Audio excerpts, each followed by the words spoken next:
Good afternoon, Brave Nation, and welcome to Grace P. Johnson Stadium. Lumbee Guarantee Bank Field is ready to go. It's homecoming weekend for the UNC Pembroke Braves as they get ready to host the Catawba College Indians. With Deshaun Vereen, I'm Cameron Songer. Thank you so much for joining us. It's the 3-4 Catawba Indians against the 6-1 and number 20 UNCP Braves. Deshaun, an interesting matchup. Catawba has had the recent edge over UNCP in recent years. The Braves haven't beaten the Indians since 2013. What are you looking for here today? I'm looking towards the matchup of B.J. Bunn and star cornerback for Catawba, Case Woodard. I think that Case Woodard being a great defender so far this year, he's proven that with multiple Defensive Player of the Year awards, and B.J. Bunn having a spectacular year as well. It'd be interesting to see who can win that battle.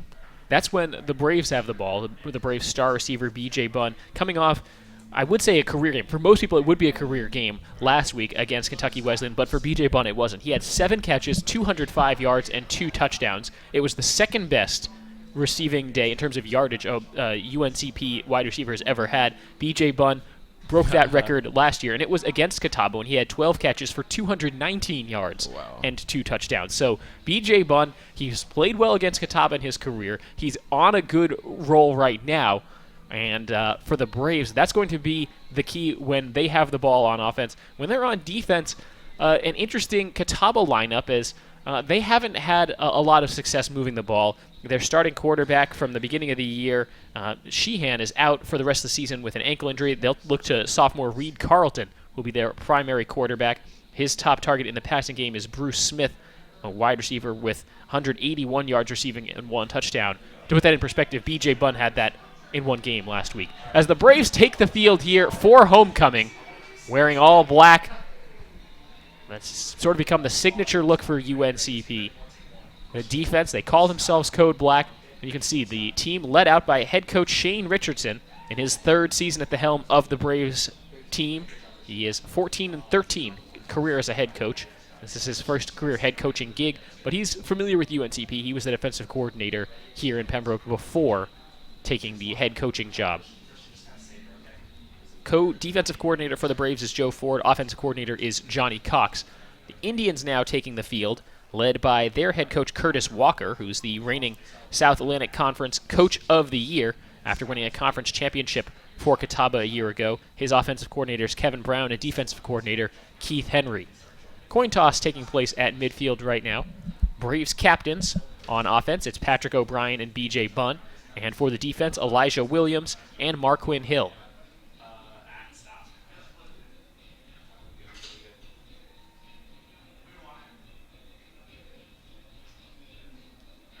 Looks like UNCP has won the toss and elected to defer. So it will be Catawba ball to start the first half. And UNCP, their defense, it's been kind of up and down for them in the first halves of games. They've been a much better second half team early in the season. As the season's kind of worn on, you kind of see, I guess we'll call a regression to the mean. Last week, though, taking on a then 1-5 Kentucky Wesleyan team, obviously, there were a lot of other things going through the players' minds, Deshaun, as the whole campus, the whole community dealing with the effects of Hurricane Matthew. But the Braves kind of let the Panthers, the Kentucky Wesleyan Panthers, stick around. Yes, for sure, and they got some touchdowns in some, you could say, unlikely places. But they did win the game ultimately, and that's what's key. And it was really great as well to have that game played with everything going on in the air with Hurricane Matthew. So it's definitely something that they could build on coming into today. Yeah, the Braves, after that wild week a week ago, where they were practicing at Wingate University, really all kind of just made their way to Scotland High School to play last week's game. It was moved from Pembroke. Classes back in session this week in Pembroke. Action ready to go. The community is fired up. This is an important game, not just for the community and for the whole region, but for the Braves as they sort of start to keep an eye on the national rankings, the national seeding. They're ranked number 20 right now in the nation, and at 6-1, they have 2 games left after today. This is probably the toughest task they have the rest of the season. They hit the road next week to take on West Virginia State, and then we'll wrap things up on November 12th at home against Concord. Running the table the rest of the way is not out of the question, but Shane Richardson has emphasized time and time again, one game at a time. You focus on how they play, not who they play, is what Richardson likes to say. And for the Braves, it's time to show that on the field right now. Matt Davis set to kick off, back deep to return for Catawba. Looks like Sam Mobley and I believe Traquan Alston. Windy day here in Pembroke, 63 degrees, but a stiff breeze. It's starting to feel like autumn. Matt Davis's kick slicing through the autumn air. It will bounce through the back of the end zone for a touchback, and Catawba will take over 1st and 10. We are ready to play some football here today. Starting lineup for the Catawba Indians, their offensive line of Karen Castillo, Quinzavius Sands, center Christopher Kane, right guard TJ Olson, and right tackle Demetrius Blackwell, tight end Andy Hunt, and the so-called skill position players on the wide receiving side, Brandon Brown, Keon West, and Bruce Smith. Running back Eamon Smart, and quarterback Reed Carlton, the sophomore from Lecanto, Florida. Completed just 39% of his passes so far this year, 436 yards, 2 touchdowns versus 5 interceptions. Let's see if the Braves can get to him and cause him some problems in the early going. All 3 receivers lined up on the right side. Play fake time. And they'll air it out deep over the middle. Caught. And Catawba, one play, they'll hit the end zone. Touchdown Indians. That's Sam Mobley. No flag on the play. And it's 6-0 Indians. Well, that started early. Braves bid on the play fake, and Catawba goes one play, 75 yards in 11 seconds. An easy pitch and catch there at that. You have to wonder how first play of the game they give up a huge touchdown like that. And they come out in an odd formation here. Will actually just kick the extra point. Kicker for Catawba is number 47, Brennan Lambert. And on to hold for the Indians, the second-string quarterback, Joseph Dress. Kick is up, and it is no good. Point after attempt pulled wide to the right, but the Indians make a big play to open this game. We played just 11 seconds. It's Catawba 6, UNCP 0. Braves getting the ball. Look to respond when we come back.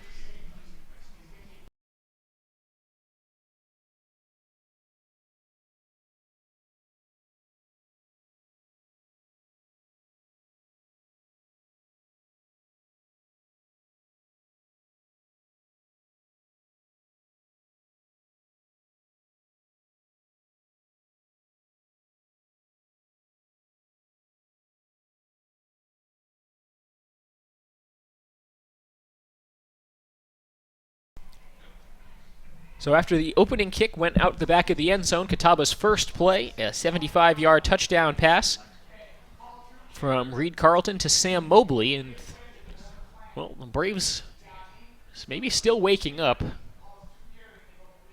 It's 2 p.m. kick. You'd think players would be up for this homecoming game. I think they just were a little aggressive coming after a play fake.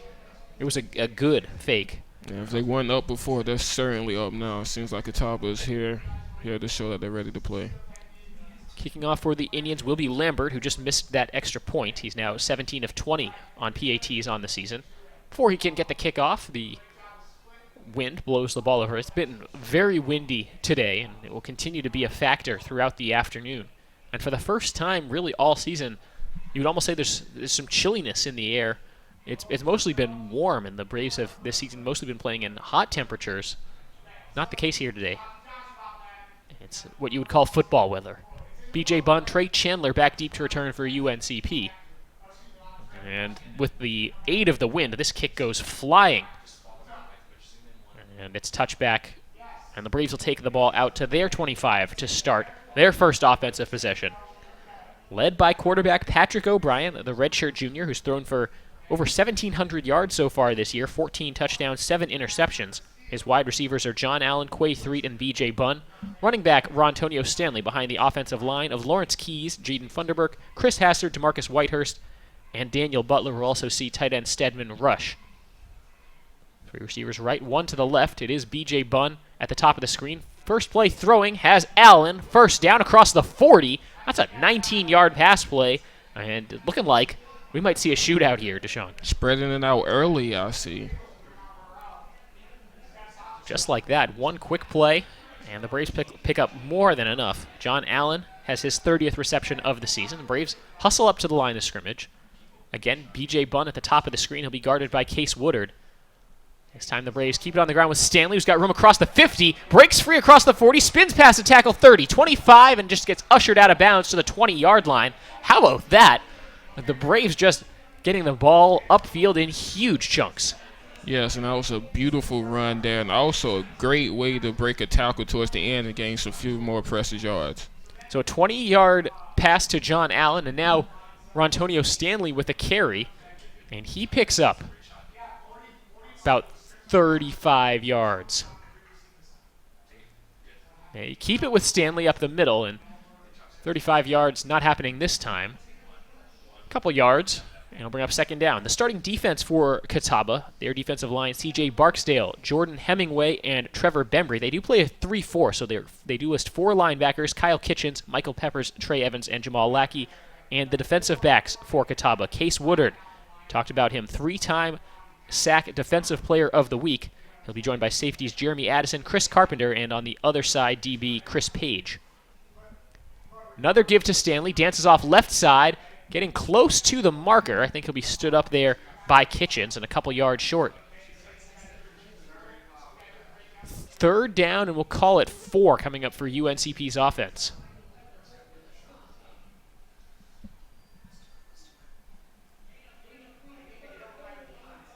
Perhaps an unfavorable spot there. Make it 3rd and 5.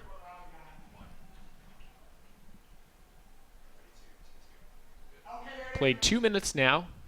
The Braves have had the ball for most of that time. Important play now for the Braves offense. Catawba brings pressure, lobs it towards the end zone, looking for Bunn. Caught! No signal yet. Touchdown, Braves. B.J. Bunn has another touchdown grab, his 8th of the season, and the Braves have tied the game. And they're starting to look more and more this year. Man-on-man coverage is not the way to go against B.J. Bunn. He just went over the top of the guy there and made an awesome catch. Physically, B.J. Bunn doesn't tower over Case Woodard. Bunn at 6 foot 210, Woodard 5'11", 160. But Bunn able to muscle his way to that ball, and now Matt Davis to attempt the PAT, which would give the Braves the lead. The kick is up, and it is good. And with 12:52 to go in the first quarter, we've seen plenty of scoring already. Braves 7, Catawba 6. We'll be right back.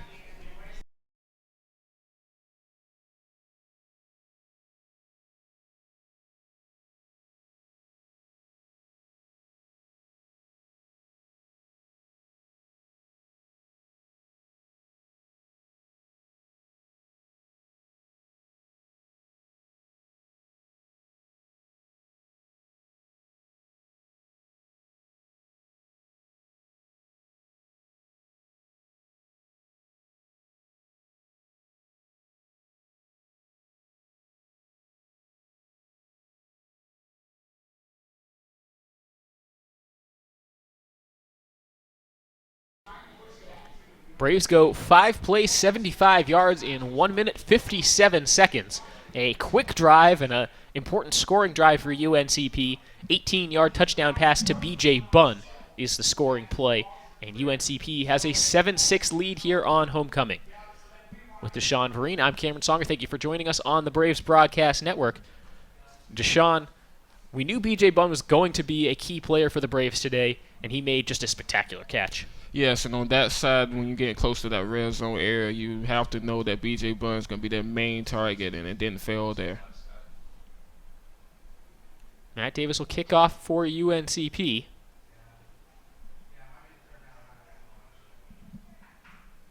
It'll be Sam Mobley and Traquan Alston back deep to return for Catawba. Davis kind of kicking against the wind here. A high kick that'll end up just about a yard deep. Will be taken up the near side. Broken tackle by Mobley. Mobley gets down to near the 30-yard line. Mobley was the guy who scored Catawba's long touchdown. As the Catawba offense comes back out, they've only run one play so far, but it was a 75-yard touchdown pass. It's a big one at that, but we'll see how the offense looks. When you have such a big play coming out, we'll see if they're able to sustain the drive if necessary. Mobley now up to over 450 yards receiving on the season and 4 touchdowns. He's been the top target somehow not listed as a starter on that Catawba depth chart. This time the Catawba Indians just keep it on the ground with David Burgess, and there's not a lot of room there for him. Introduce you to the Braves starting defense. We didn't get a chance to do that on the first possession. Defensive line, Eris Brooks, Ed Hopper, Marquin Hill, and Tyler Hinton. A lot of returning experience there among the starters, and plenty of depth to rotate through as well along the defensive line. Linebackers, Garrett Barnett, Elijah Williams, and Cameron Williams. Plenty more experience there. The weak spot for the Braves has been the secondary. Sean Everett, Khalil Hollis, Tyler Threet, and Matthew Thomas Quick. Oh, the snap is fumbled. Carlton just falls on it back at the 20-yard line, and Catawba will be facing a third and very long, but they do hold on to the ball. Yes, and that's the most important once that play goes bad, to make sure you at least keep possession. Giving away the ball that far on the other side of the field would be bad for their defense. Looked like the center there, that's Christopher Kane, almost kind of split the difference between the quarterback and running back, as though they were thinking about a direct snap. Third down and, let's say, 16 for Catawba. Motion along the line. They'll blow the play dead. And I believe this will be on the offense. First prediction of the season, I have to agree. I think that's going to be a false start. Now, penalties for Catawba. They gave up just 51.6 yards per game. Now, coming into last week's game, the Braves, you would also say, were a very disciplined team that didn't give up a lot of penalties. But 155 penalty yards. Very costly for UNCP a week ago in the win against Kentucky Wesleyan. The Braves were able to hang on and win thanks to some big plays. But I think against a team like Catawba that's shown that they can win big games this year. Again, 3-4 doesn't necessarily jump out at you, but they are a successful team. They made the playoffs a year ago. A lot of penalties really, really hurt you. Carlton, just a quick swing pass to the receiver. Makes the one-handed catch. That's the running back Burgess, but he is stuffed and well short of even the initial line of scrimmage. And that's a 3-and-out for Catawba's offense. Yeah, it doesn't seem like Catawba is really looking to get a huge gain there. Maybe off a blown coverage might get someone free in the screen, but it seems like they're doing well right now just to punt the ball away.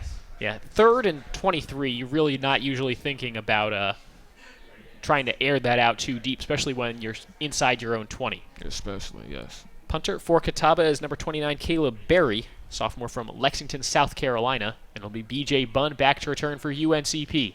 Berry does get this kick away. Braves came after it a little bit. It will bounce in Braves territory. Bunn takes it on the bounce at the 40-yard line, gets pushed out of bounds for about a 2 or 3 yard return. Dangerous play, though, as he's trying to pick that up on the run. But B.J. Bunn, in addition to being very physically gifted, he has great hands. Yes. It seemed like he wasn't worried about it at all, but it was a bit dangerous for you risking a muff. And also the coverage is biting down. He could have got a big hit there, but he got out of bounds. Braves come out empty backfield, and we saw Catawba kind of be feast or famine with their offense. Let's see if the Braves can sustain the momentum from their first drive when they march right down the field to score. Swing pass over to Allen. He gets hit and dropped for a loss. Kyle Kitchens, the reigning SAC Defensive Player of the Year from a year ago. He was a sophomore last year and won his conference's Player of the Year on defense. Now the junior from Decatur, Georgia. I think offenses are more aware of him. His tackle totals are a little bit down from this point a year ago. He does have 4 sacks. That's a good number at this point in the year. This Catawba defense returns 9 starters from last season. It's been the offense that's kind of been a problem for Catawba through their first 7 games. Cliff Jones, the motion man, out to the left side. O'Brien looks over the middle, has a man. It's Rick Mack down near midfield. It sets up a 3rd and 4 for the UNCP offense. And UNCP has seemed to really not be afraid to air it out early on possessions, 1st and 2nd down so far. As we've seen, there's now 2 passes to start off this possession. Rick Mack has his 20th catch of the season, getting close to 200 receiving yards for the year. 9.5 minutes to play in the first quarter. UNCP with a 7-6 lead. Both teams scoring on their opening drive. Catawba coming off a 3-and-out. Now we'll look to force UNCP to do the same. Shotgun formation, O'Brien. Play fake. Throw. And Ronald Porter can't hold on. Throw a little bit out in front of the freshman tight end. Now a decision for the Braves. It looks like they'll bring out the punting unit. Missed opportunity there by the Braves quarterback, Pat O'Brien. It seemed like he had this man for the first down. He just overthrew him a little bit, and he couldn't break in the catch. So Matt Davis will be called upon to punt. He's punted 12 times so far this year, averaging nearly 44 yards per punt attempt. He's also the Braves' kickoff man, field goal, and point after duties. He does it all, and he unleashes a pretty good punt. High up in the air, be fair caught at the 15-yard line. That's where Catawba will start. So each team scores on their opening possession, then goes 3 and out.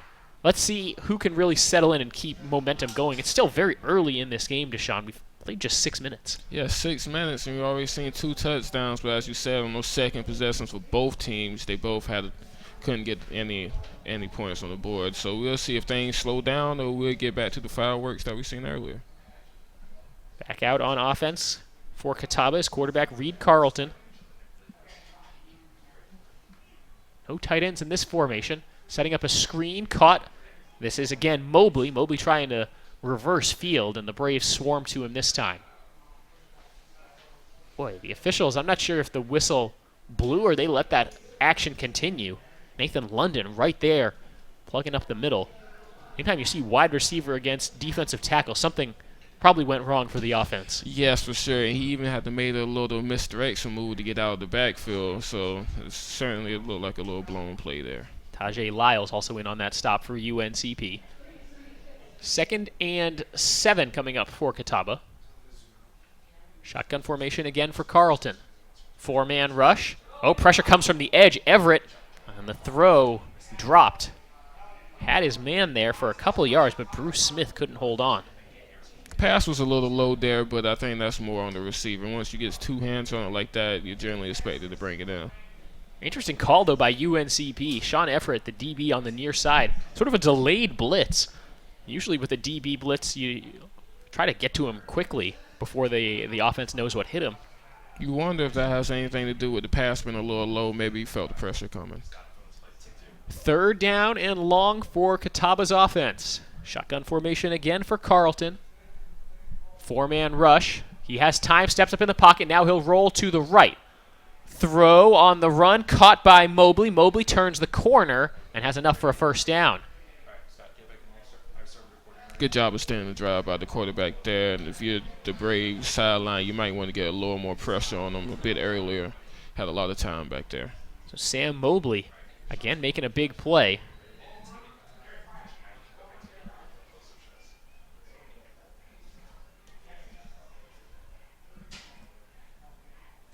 Two receivers left, 2 to the right. 1st and 10 for Catawba's offense. High snap, and they will give it up the middle, and there's a gaping hole into Braves territory. Juke move by Smart. He's down to the 30-yard line. Boy, the offensive line for Catawba got a great push there and pick up a first down. From a Braves perspective, I've seen 2 big plays that you don't want to see happen. Right there, that was a huge gap right up the middle and got a huge chunk of yards off of it. All the way up to the black and gold 30-yard line. Snap. This time it's a throw. Mobley again open. Trying to get forward. Gets just about 2 yards. 4th catch of the day, though, for Mobley. He's already up to about 98 receiving yards. Yeah, we're seeing a lot of receiver screens. You wonder if they're trying to get Carlton comfortable to start this game. Garrett Barnett making that tackle for UNCP. 2nd and 8.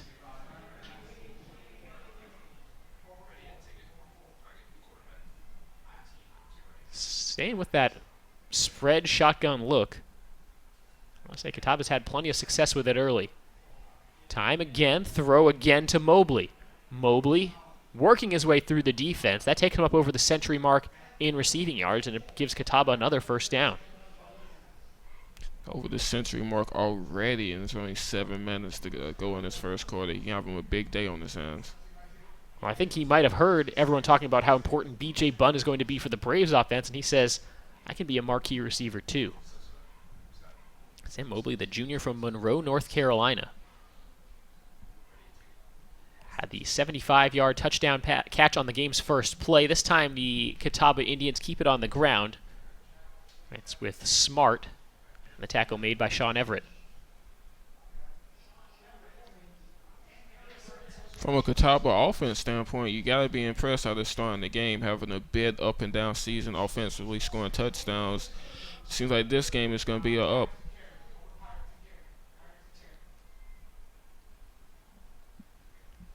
Into the red zone now, second down.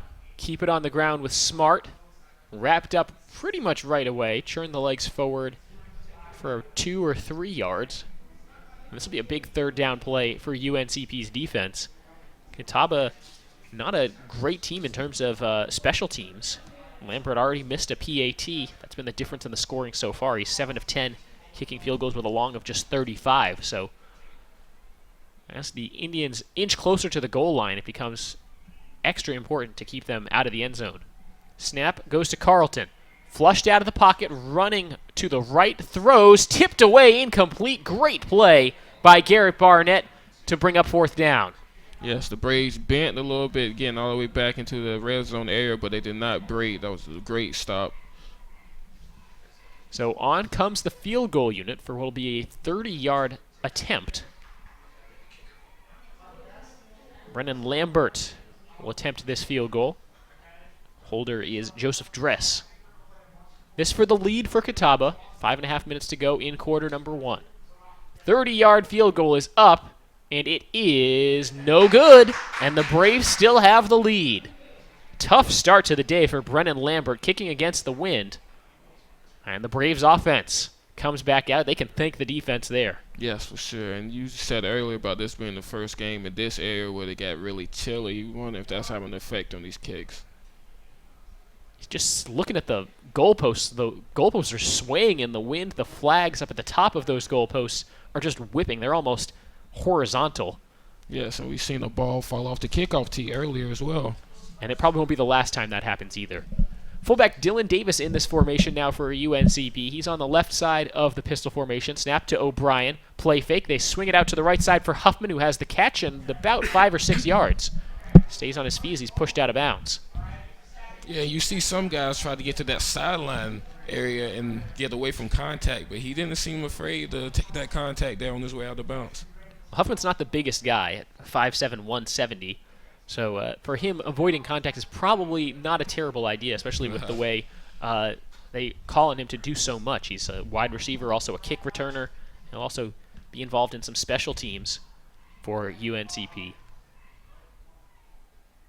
Davis, the motion man, to the left side of this formation. 2nd and 4. O'Brien airs it out deep. Bunn trying to get a step, leaps up, can't make the catch. Well covered there, by the way, by the Catawba defender. I think that was Woodard. Good coverage on that play. It was Woodard, and you know he was beaten once by Bunn for a touchdown. Got to imagine he will try to do everything he can to keep that from happening again. That's the matchup we're going to keep our eyes on throughout this game. Wide receiver number 1, B.J. Bunn for UNCP, and in white for Catawba, number 2, Case Woodard. Braves try to hurry up now. They swing it to Bunn on the screen. He needs to fight for these yards after the catch. I think he's got enough for a first down. Flag comes in late. There's a late hit out of bounds. It's not going to matter. B.J. Bunn telling the crowd to make some noise. It's a first down, UNCP. Yes, definitely a little late hit there, but he didn't seem too eager as well to make it out of bounds. It seemed like he was wanting that contact, and he got it, and he also got a little personal foul at the end of it. Well, B.J. Bunn, once he gets the ball in his hands, and you're talking about it being not the open field, defenders in the area, the mentality immediately changes. He's more like a running back when he has the ball in his hands after a catch, and especially on a third down situation like that where he fights for those extra yards. He's certainly just a complete football player. You can already say he's fearless based on the way he fielded a punt off the bounce with no fair catch. Motion man, the shovel pass goes to Chandler. Chandler stood up, trying to surge up to the 50-yard line. He does get 2 yards and hangs on to it. Just a brief pass play there. Trey Chandler.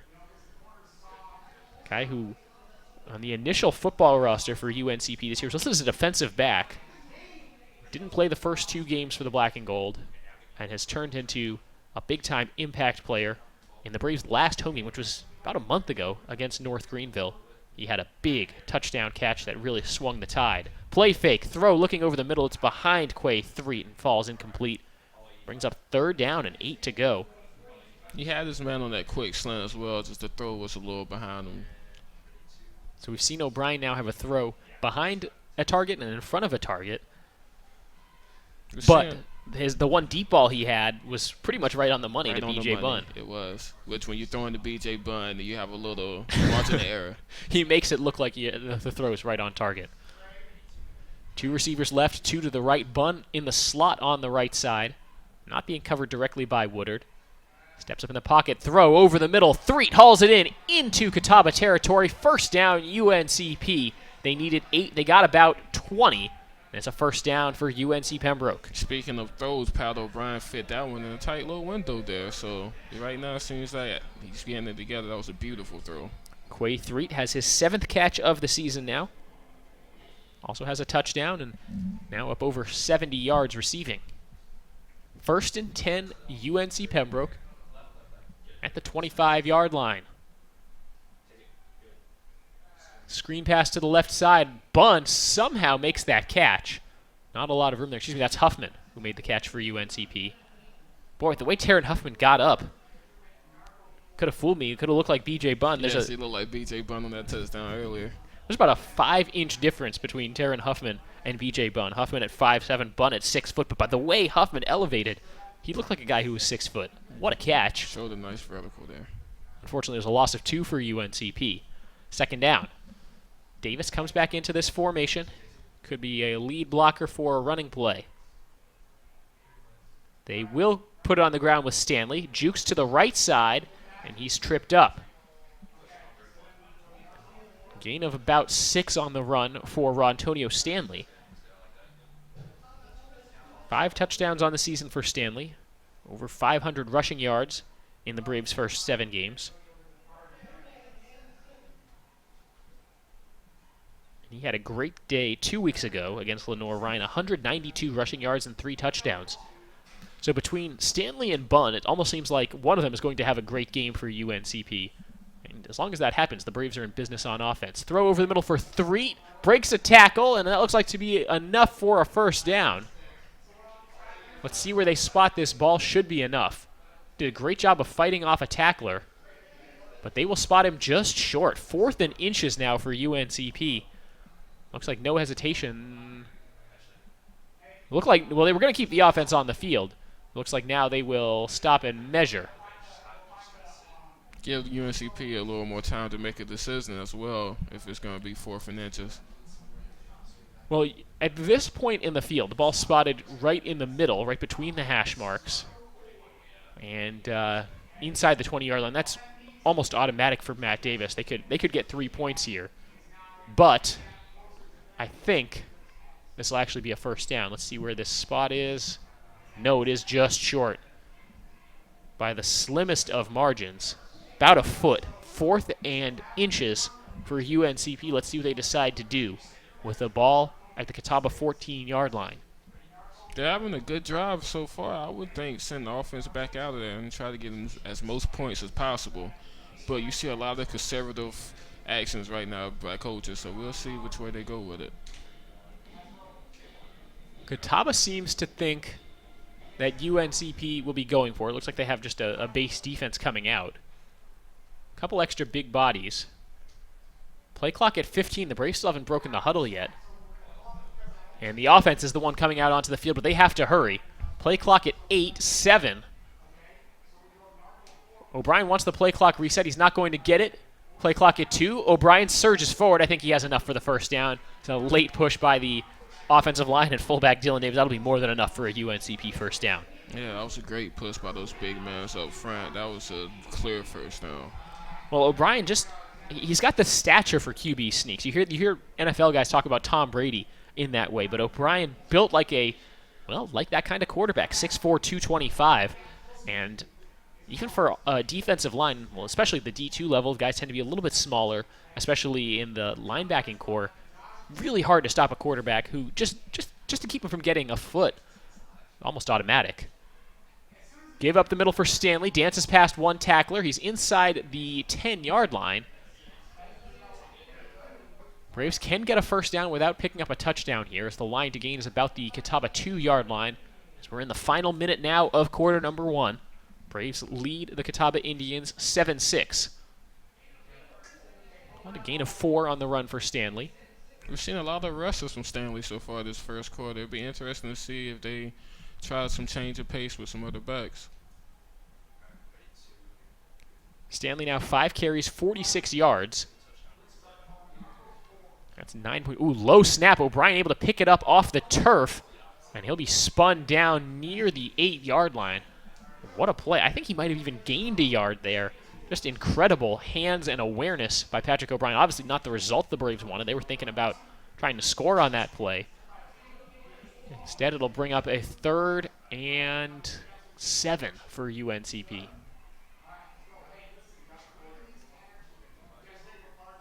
Fourth down conversion already under their belts on this drive. Another big play for the black and gold. We'll get a timeout first as the first quarter has come to a close. Braves will have some time to think about this important play. When we come back, the Braves will be facing a 3rd and 7. They're up 7-6 over Catawba. Homecoming in Pembroke, and we'll be right back.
Back here, 3rd down and 4 for UNCP from the Catawba 8-yard line. With Deshaun Vereen, I'm Cameron Songer. Thank you for joining us for UNCP's homecoming football game. UNCP taking on Catawba. As the Braves hold a narrow 1-point lead after 15 minutes of play. Braves dominating time of possession. They're also 4 of 6 on 3rd downs. O'Brien drops back to pass. He's in trouble. He is wrapped up and he is sacked, but there is a flag on the play. Kyle Kitchens makes the sack for Catawba. But let's see what this flag is for. I think it's possible that one of the Catawba players grabbed him by the face mask. Yeah, it'd be interesting to see. If so, that would be a backbreaker, as it seemed like they had to stop there on a big 3rd down. It is against Catawba.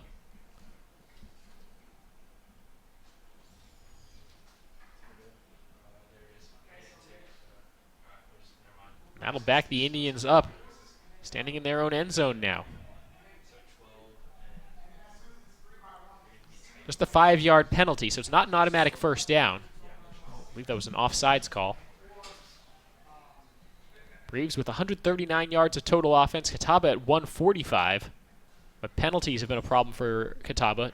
They've lost 20 yards. Here's Stanley surging into the end zone. Touchdown, UNCP. Rontonio Stanley has touchdown number 6 for his season. Yeah, it seemed like the defender made contact with him before he got to the end zone. He did a great job of moving through that contact and just muscling the end to get past the goal line. Matt Davis to attempt this extra point, which would make it 14-6. Remember, Catawba scored first on the first play of the game, but then missed the ensuing extra point. They've also missed a field goal. Now Davis to attempt this extra point, and it's straight through. 14:42 to play in the second quarter. UNCP 14, Catawba 6.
14:42 to go before halftime. Braves scored again. It's 14-6. Braves have the lead. The number 20 UNCP football team coming in at 6-1, taking on the 3-4 Catawba Indians. Matt Davis's kickoff aided by the wind, and there's no doubt that's going to be a touchback as Catawba doesn't even bother to chase after it. With Deshaun Vereen, I'm Cameron Songer. Deshaun, UNCP, they've put together two pretty good drives now. Catawba's had one good drive that didn't result in points. Their scoring play was just one play, 75 yards, and both teams have had a 3-and-out. Yeah, if you want to look to it, after that first big play from Catawba, it seems like UNCP has done a good job of settling their defense down and making big stops when it came to it. So the Catawba offense comes back out, three receivers to the left, none to the right, with in the shotgun Reed Carlton. It's the snap, play fake, setting up a screen to the left side. It's caught by West, and he is stopped. Nothing doing for him. Cameron Williams, the first one to that. And we've seen a steady stream of screen plays from this Catawba offense to start off their drives. Lucas Brim also in on that play for UNCP. 2nd down and 11 coming up. 14:20 to go. Second quarter. Braves 14, Catawba Indians 6. Go with that same formation. All three receivers on one side. Braves bring a little pressure. Give goes up the middle. Initial contact made by Barnett stopped the runner's forward progress. And there's just nothing there on the ground for Catawba. Good tough tackle there to stop his momentum and then allow just his friends to come through and finish off for him. So it brings up 3rd down and a long 9 for Catawba. Two receivers right, one to the left. Carlton in the shotgun again. As it's Goodwin, the running back to his right. Play clock at 13. He gets the snap, steps up in the pocket, throws over the middle, complete to his running back Goodwin, who lowers the shoulder and has a first down. Ball pops out at the end of the play. Braves pointing that they have it. Let's see who emerges from the bottom of this scrum. Aris Brooks is pumped up. He's convinced UNCP has this football. First down, Braves. They force a fumble and recover it.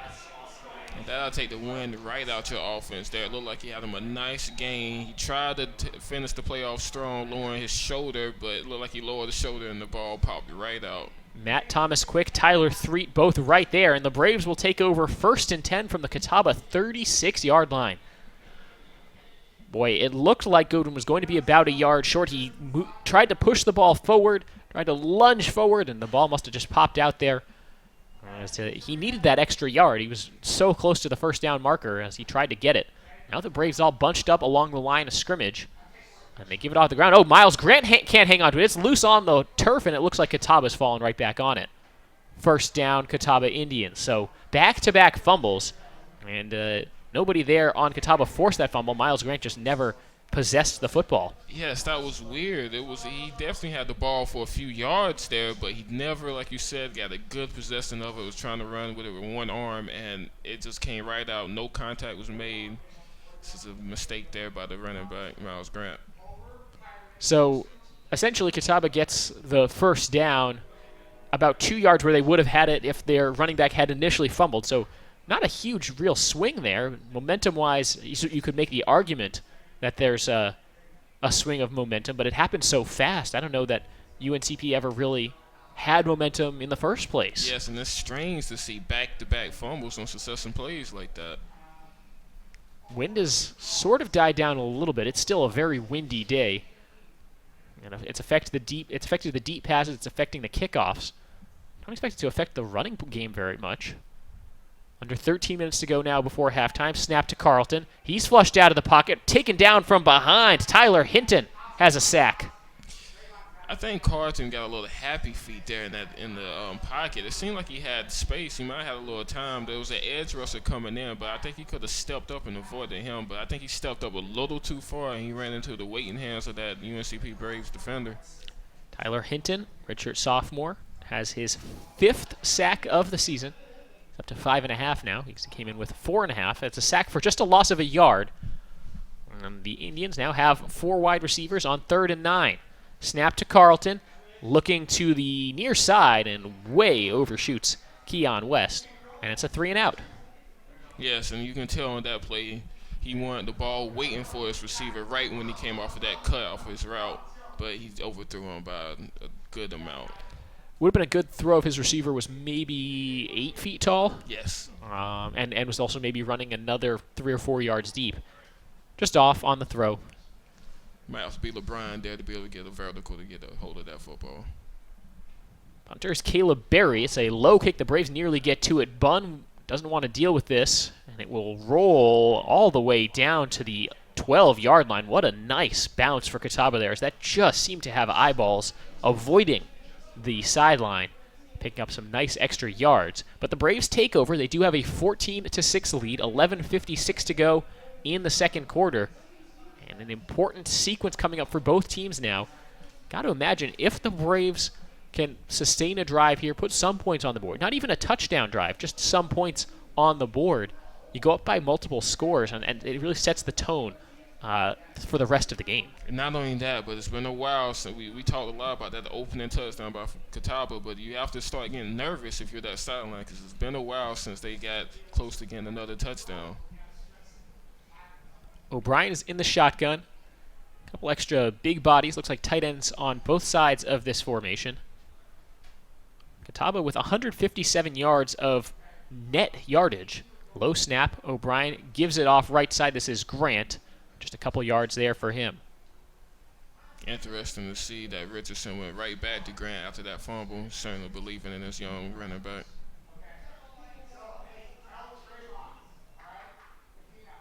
For Catawba, 157 yards of offense, but remember 75 came on that one play. Since then, that's now over a quarter worth of football and under 100 yards. As a defense, the Braves doing their job. Pressure comes. O'Brien throws complete to the near side. Now trying to get forward is Rick Mack. He's basically stopped. And anytime a wide receiver stops in the open field, it's probably not a good sign. Yes, I think he noticed that it was going to be hard for him to make it to that sideline without embracing some contact there. So he went ahead, lowered his shoulder, and took what he could. Great job by Pat O'Brien there by reading the pressure and getting it out of his hands quickly. 3rd down and 2 for the Braves from their own 20-yard line. 11 minutes and change left before halftime. UNCP leading Catawba 14-6. 3 receivers right, 1 to the left. The lone man on the near side is B.J. Bunn. He's guarded by Woodard. Braves keep it on the ground. Grant breaks a tackle, pushing forward, and that looks to be more than enough for a UNCP first down. Good run there by Grant and good penetration by the blockers there. Certainly a first down. So Grant makes up for the fumble on the last possession. A couple nice carries on this drive, and has the Braves a first down. Late substitution now for Catawba. Safety DJ Jackson comes out. They'll bring on an extra lineman. They're still in that 3-4. Give it again to Grant. No, O'Brien pulls it away, and he's going towards the sideline. Flag comes in the area of holding. So O'Brien gets taken down for a gain of 3, but let's see what the flag is for. And you see a lot of times when the quarterback's running the ball like that, you see a hold coming in at the end of the plays. You really want to make sure if you're beat, you really don't want your quarterback taking a nice hit. So might be bad from a yardage standpoint, but at the end of the day, you might just need to take that loss and keep your quarterback up tight. So the hold against UNCP happened to look like a little bit upfield, because it doesn't look like it cost the Braves the full 10 yards. 1st and 15 for UNCP.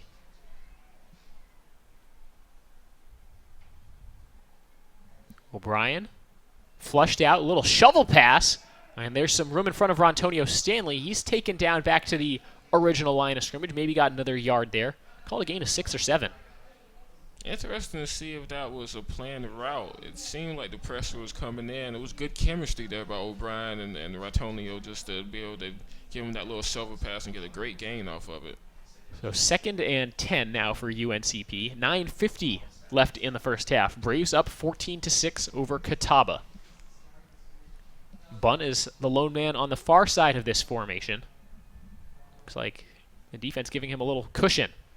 Pressure comes. O'Brien rolling to his right. Now throws long down the sidelines, jump ball, and it's tipped down incomplete. Dangerous play there, trying to find John Allen in what looked like double coverage. Yes, I'm a bit surprised O'Brien didn't take off on that play. It seemed like he had him a bit of a lane that maybe he could have got a few yards off of it, but he used that scrambling to try to get a man open downfield. Didn't work that time. Brian jogs over to the sideline now. I think he's going to get this play call. Looks like O'Brien taking himself out. No, now he wants to come back in. I think he just wanted to talk to one of the coaches there on the sideline. Johnny Cox, the assistant head coach and offensive coordinator. But the Braves still have plenty of time to try to get this play off. Play clock at 15. 9:30 left in the second quarter. 3rd down and 10 for the UNCP offense from their own 25-yard line. Shotgun formation, O'Brien. Play clock down to 4 now. Gets the snap, just a 3-man rush. Lobs it to the near side. Threet. Not able to get a foot down. Incomplete. What a catch. Great hustle there by Quay Threet just to get to that ball. Wasn't able to dot the I there, get a tiptoe down. Yes, and that was just, it wasn't really the quarterback's fault as well. It seemed to be a good pass there. It didn't work out well, but it seemed like a good play. Got him open, gave him some good separation towards that sideline. Just couldn't get the foot down. On that play, Catawba brought just 3 rushers. It looked like they were able to move O'Brien around a little bit. Interested to see what they did there. And now Davis to punt. Spiral kick. And this will be caught back near the 25-yard line. And a big tackle there. As that's Damian Whitaker. Damian Whitaker he's been a special teams monster for UNCP this year. He returned a blocked punt for a touchdown in the win against North Greenville. He's made a couple other very nice tackles in punt coverage. Whitaker, a redshirt senior, transfer from Western Carolina, playing his last year of eligibility here at UNCP. Made a big play there to keep Catawba from making anything happen on that punt return. Braves up by 8. It's 14-6 with 9:12 to go in the first half. Carlton's in the shotgun. Eyes his running back the whole way, gets it to him on the swing. Burgess trying to push up field. A little extracurricular pushing and shoving near the end of that play. A solid little gain there for Catawba's offense. Short pass is the name of the game today for Catawba so far. Lots of short passes. Going no huddle. And they go on the ground again. This time it's Burgess. And he has a first down. Interesting call there with the no huddle. And we've seen that it worked to perfection with the first down. It'll be interesting to see how much we see it today. So other than the first pass of the game, I don't think Catawba's gone deep once. They've really been very conservative with the play call. A lot of short runs and screen passes. But hey, the one time they did go deep, it worked really well. I'd like to see if they try it again. Carlton steps up in the pocket, and he is sacked. Eris Brooks wraps him up after some initial contact from the other side. Brooks, though, will get credit for the sack, and it's a loss of 5 or 6. Great job rushing off that edge as well. He was there and looked like 2-3 seconds flat. Not a lot of time to throw that ball by the quarterback. Just a great edge rush by Brooks. I think Tajay Lyles was the one to get hands on him and force him to step up in the pocket. So between those two, Lyles and Brooks on opposite sides, defensive ends, made a play. Now it's 2nd and long, and here comes a deep pass over the middle, caught, and Brandon Brown pushing towards the far sideline, breaks the tackle. He will get in. Touchdown Catawba. Brandon Brown goes 65-plus yards, and the Indians down by just 2 now. Great adjustment to get back to that ball as well. It seemed like a bit of a blown coverage with the ball in the air by number 5 on the defense, Elijah Williams. With him being a middle linebacker, you get that far down the field, and maybe you can't expect much in coverage from him. But it was a great adjustment to the ball there by the Catawba receiver. Let's see what the Indians do here. They're lined up like they might go for it, but the man who's lined up as quarterback is number 18, Joseph Dress. He's listed as the second-string quarterback, but he's also the holder for his special teams, and he will be the man to hold now. Looks like Catawba, assuming this is good, which hasn't been a safe assumption at all, will go down by just 1. This time the PAT is good. 7:42 left before halftime. Catawba's cut into the Braves' lead, but UNCP still out in front. It's 14-13, and we'll be right back.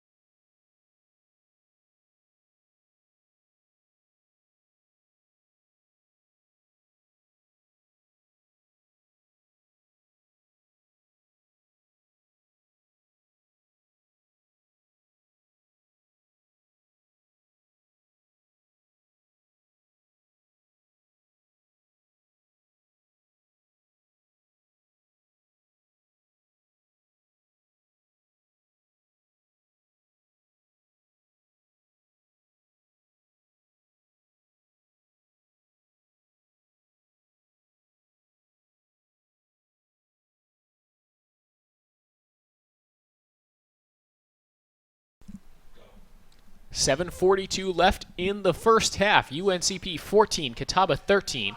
Couple big plays by the Indian offense.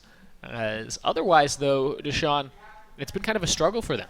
Yes, but if you look at the score of 14-13, it's still a good result with lots of things to work on for both teams, it looks like. Neither one playing their best games as of yet. That last drive for Catawba, 4 plays, 75 yards in a minute 30. Scoring play, Reed Carlton's 66-yard pass to Brandon Brown. Tell you what, this Catawba offense, a team that averages 179 yards through the air, and they got 140 off of just 2 plays. A 75-yard pass and a 66-yard touchdown passes. This is a high kickoff, fielded by Chandler. Chandler right up the middle, looking for a seam, breaks a tackle, and he'll be down near the 30-yard line. Great run right up the middle there by Chandler. Good blocking as well. Just a great all-around special team play by UNCP. And we've seen a lot of good special teams play by the Braves today. Chandler, a week ago, started the game with a 93-yard kickoff return for a touchdown off a similar kind of play, one where he fielded near the 10-yard line, waited for a block, and then just shot out of a cannon upfield. Was barely touched. He got up the field and scored. But now the Braves offense will be called upon to move the ball some more. The number 20 UNCP Braves taking on an unranked Catawba team. But it's been a very even match so far. 232 yards for Catawba, 163 for UNCP. Here's Stanley against a blitz, and he has enough for a first down across the 45, just short of midfield. But a good carry by Rontonio Stanley. Gets about 14 yards and a first down for UNCP. Nice play there. Great execution up front. Gave him a nice big hole to run through. And once you get to that second level with Rontonio Stanley, you know he's ready to make a move. Made a little juke move at the end of the extend play. So overall, great play by the Braves. Officially a gain of 18 for Stanley. Tackle there by Chris Page for Catawba. It's a freshman from Atlanta, Georgia. Made a tackle from a cornerback spot. They give it to Stanley again. Stops near the line of scrimmage and doesn't have anywhere to go. Grabbing him by the ankles there was middle linebacker Michael Peppers. And they will give forward progress for a gain of about a yard. 2nd and 9 for UNCP. And it seems like you see that a lot in football. You have that big resting play, and that next down is a stop for 1 or 2 yards. Stanley stays in the game now. See this a lot. UNCP keeps a running back in for many plays at a time. O'Brien throwing, has a man. It's caught by Huffman into Catawba territory, short of a first down, but this is now 3rd and short. Good pitch and catch by Paddle Brown to Huffman there. We'll see what kind of play call we'll get on this short 3rd down. Well, 3rd and a short 2. Just about everything is an option in the playbook. You can pass it deep, pass it short. You can set up just about any kind of running play. And the way the Braves' offense has been going, they could just try to surge up the middle a couple times and call this 4-down territory. Oh, a play fake, and Huffman is open at the 30-yard line. He changes fields, and he is going to the end zone. Touchdown, Braves. It's Taryn Huffman, a 45-yard touchdown catch. Great play. Great play there with the play action fade right back to Huffman, who just called the pass the last play. It's just a fantastic play and an easy pass for O'Brien to make after that play action. It was bad coverage, but it was also a good play as well by the Braves. So Taryn Huffman targeted on back-to-back plays. And he has a touchdown to show for it. For Huffman, his second receiving touchdown of the year. And the Braves back up by 7. Matt Davis on to try to make it 8. Kick is up, and it is good. 5:49 to go before halftime. UNCP 21, Catawba 13. Homecoming crowd in Pembroke trying to make some noise.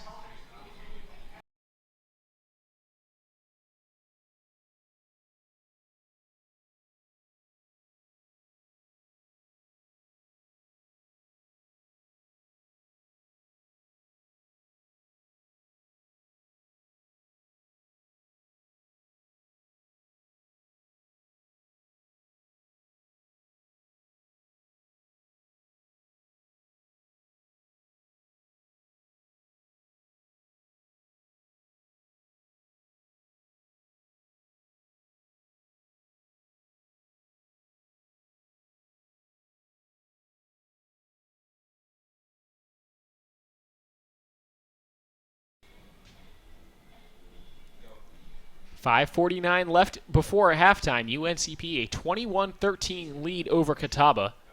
And after a couple big Catawba passing plays, it's nice, Deshaun, to see the Braves sort of open up the playbook there, try something a little different, go deep. Taron Huffman made a nice leaping catch, and then a good awareness play. He caught it at about the 30, saw the DB's momentum taking him to the near side, reversed field, went to the opposite side, just scampered in for a touchdown. And a very interesting first half to watch for us. I know the defense coordinators might be scratching and pulling their hair out their heads, but for our perspective, it's been a great game so far. Well, I don't know that many fans that'll tell you I'd rather see a low-scoring defensive game. Most people who are watching a football game like to see a high-scoring game. And the offense has been the order of the day so far today.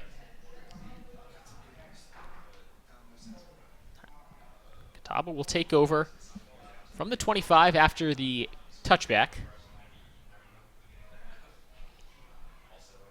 Get the team stats now. Braves with the slight edge in total offense. You want to say these teams are even. Braves 234 yards of offense, Catawba 232. Through the air, Braves 156 yards, Catawba 197. What that means is Catawba really hasn't been able to establish much of a ground game yet. It seems like their ground game is basically these short screen passes they're throwing. Just 35 rushing yards. Braves have 78. Catawba give up the middle. And to illustrate my point, not a lot there on a handoff. And maybe part of the reason why we've seen a lot of these screen passes, maybe they don't believe that they can run effectively against this UNCP Brave defense. Be interesting to see how that goes on and progresses through this game. The key for the Braves, if they can stop these deep passes, they'll be in great shape. Catawba on the ground, 3.5 yards per carry. Braves, 5.2 yards per carry. It's got to be about stopping those deep passes. QB keeper here, and just about 2 yards for Reed Carlton, who didn't see anything upfield. And this brings up a 3rd down and 5. Opportunity for the Braves to force another Catawba 3-and-out. And if I'm not mistaken, I believe that's the first time we've seen him rush actually past the line of scrimmage and try to get a little gain after the fact. And Carlton, 6'3", 230, a lot like Patrick O'Brien in terms of stature, not built like a traditional running quarterback. Built like a, well, traditional passing quarterback. Play clock at 13, plenty of time for Catawba. Oh, breaking a tackle. He'll chuck and run, and he has a 1st down. Flag comes in late, another flag. And I believe this is against Catawba.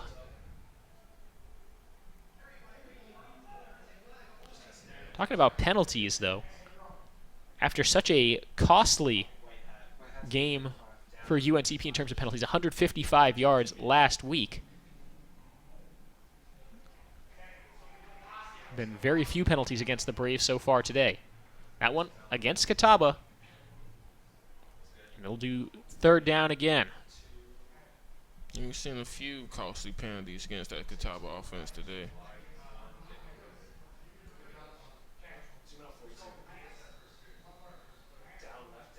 Catawba now 4 penalties, costing them 40 yards.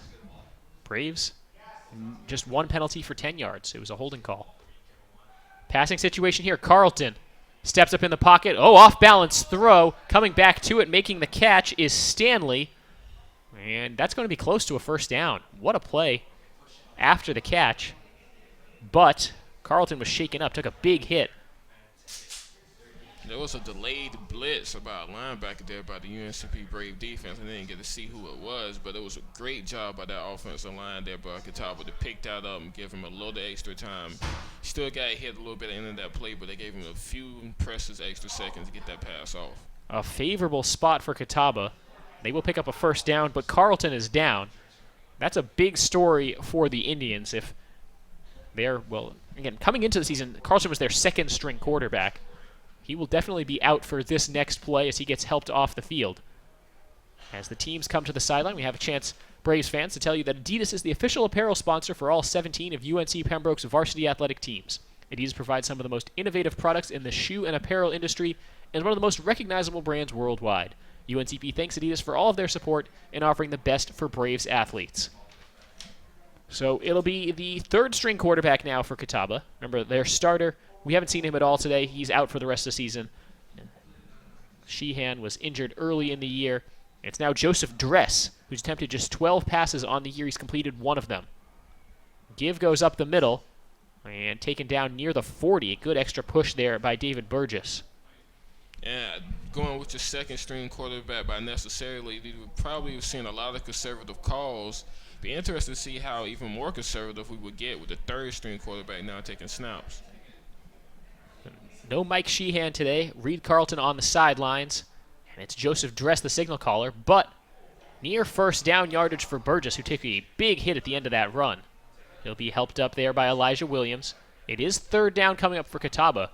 And we've talked a little bit to Sean about how they've struggled to run the ball. You now have a third string quarterback in who's not been great at passing the ball this season. He's more of a rushing type quarterback, though. 18 carries for 80 yards. We'll see if the Catawba offense shifts to being a run-dominant, option-run kind of look, and how the Braves can react to it. We've seen their secondary get beat on some long passes. The keeper up the middle as they give it to the running back. I don't think he got there. Push right up the middle by UNCP's defensive line. And this time they don't need to measure it. It's fourth down. And Catawba's special teams will come out onto the field. Yeah, 3 plays there and 3 running plays in a row. It seems like they're trying to stay conservative right now until the halftime bell. 2 punt returners in this formation, B.J. Bunn and John Allen. Punting for Catawba will be Caleb Berry. Odd formation. Let's see if they try to fake this. Low snap. Berry does get the kick away. Kicks it at Allen. It'll bounce short. UNCP walks away from it, and it will come to a stop inside the 20 with 2:07 to go in the second quarter. UNCP already up 8 and now can run their 2-minute drill to try to score more points before halftime. And remember, UNCP will get the ball to start the second half. So plenty of things going the Braves' way right now. Gotta hang on to the ball here, first and foremost, and then try to put together a drive. Yes, like you said, getting the ball back in the second half. If you can get some points on the board here, that'll definitely do a lot momentum-wise, sending you back into halftime. 2 receivers left, 2 to the right. Patrick O'Brien in the shotgun. He's got Rontonio Stanley to his right. Low snap O'Brien, just a 3-man rush. Flushed out of the pocket, rolling to the right. He'll just throw this ball away. And he did get it past the line of scrimmage, so no intentional grounding there. As he kind of points at some of the wide receivers, I think that was a broken play. Yes, it was, and great decision-making there just to get rid of that ball and throw it out of bounds. 2nd and 10. Both teams have all 3 timeouts. Now, if the Braves are in a situation where they don't get a first down on this play, you wonder if Catawba might call a timeout and try to maximize the time they'll have left.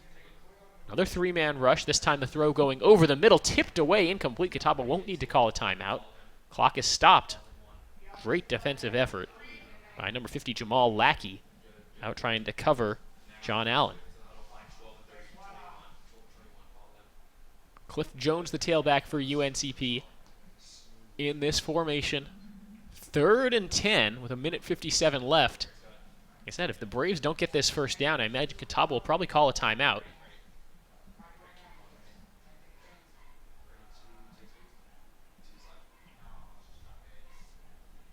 Snap to O'Brien, steps up, running to his right, towards the sideline. Now he'll tuck it and try to run. He has a first down. Did he stay in bounds? It looked like he did. What a play by Patrick O'Brien.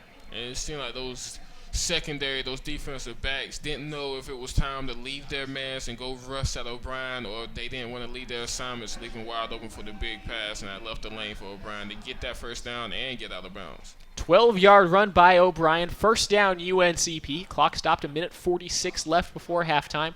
Both teams still have all 3 timeouts. 2-minute drill continuing for the black and gold. O'Brien throwing to the near side, caught by Allen, breaks a tackle, and he is into Catawba territory. First down, Braves. It's a gain of 24 on the pass to John Allen.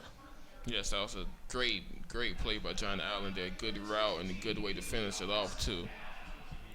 Did a nice job of picking up some yards after the catch.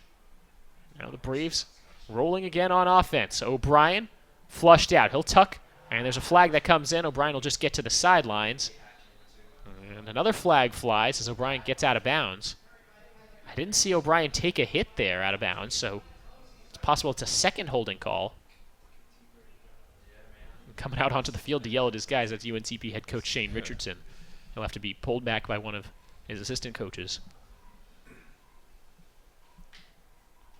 No doubt the first flag was for holding.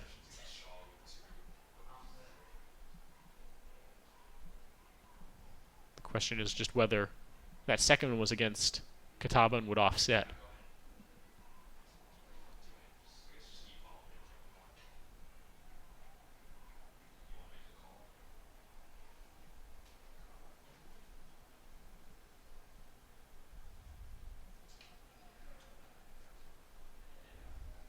There's a block in the back against UNCP. That penalty will be declined.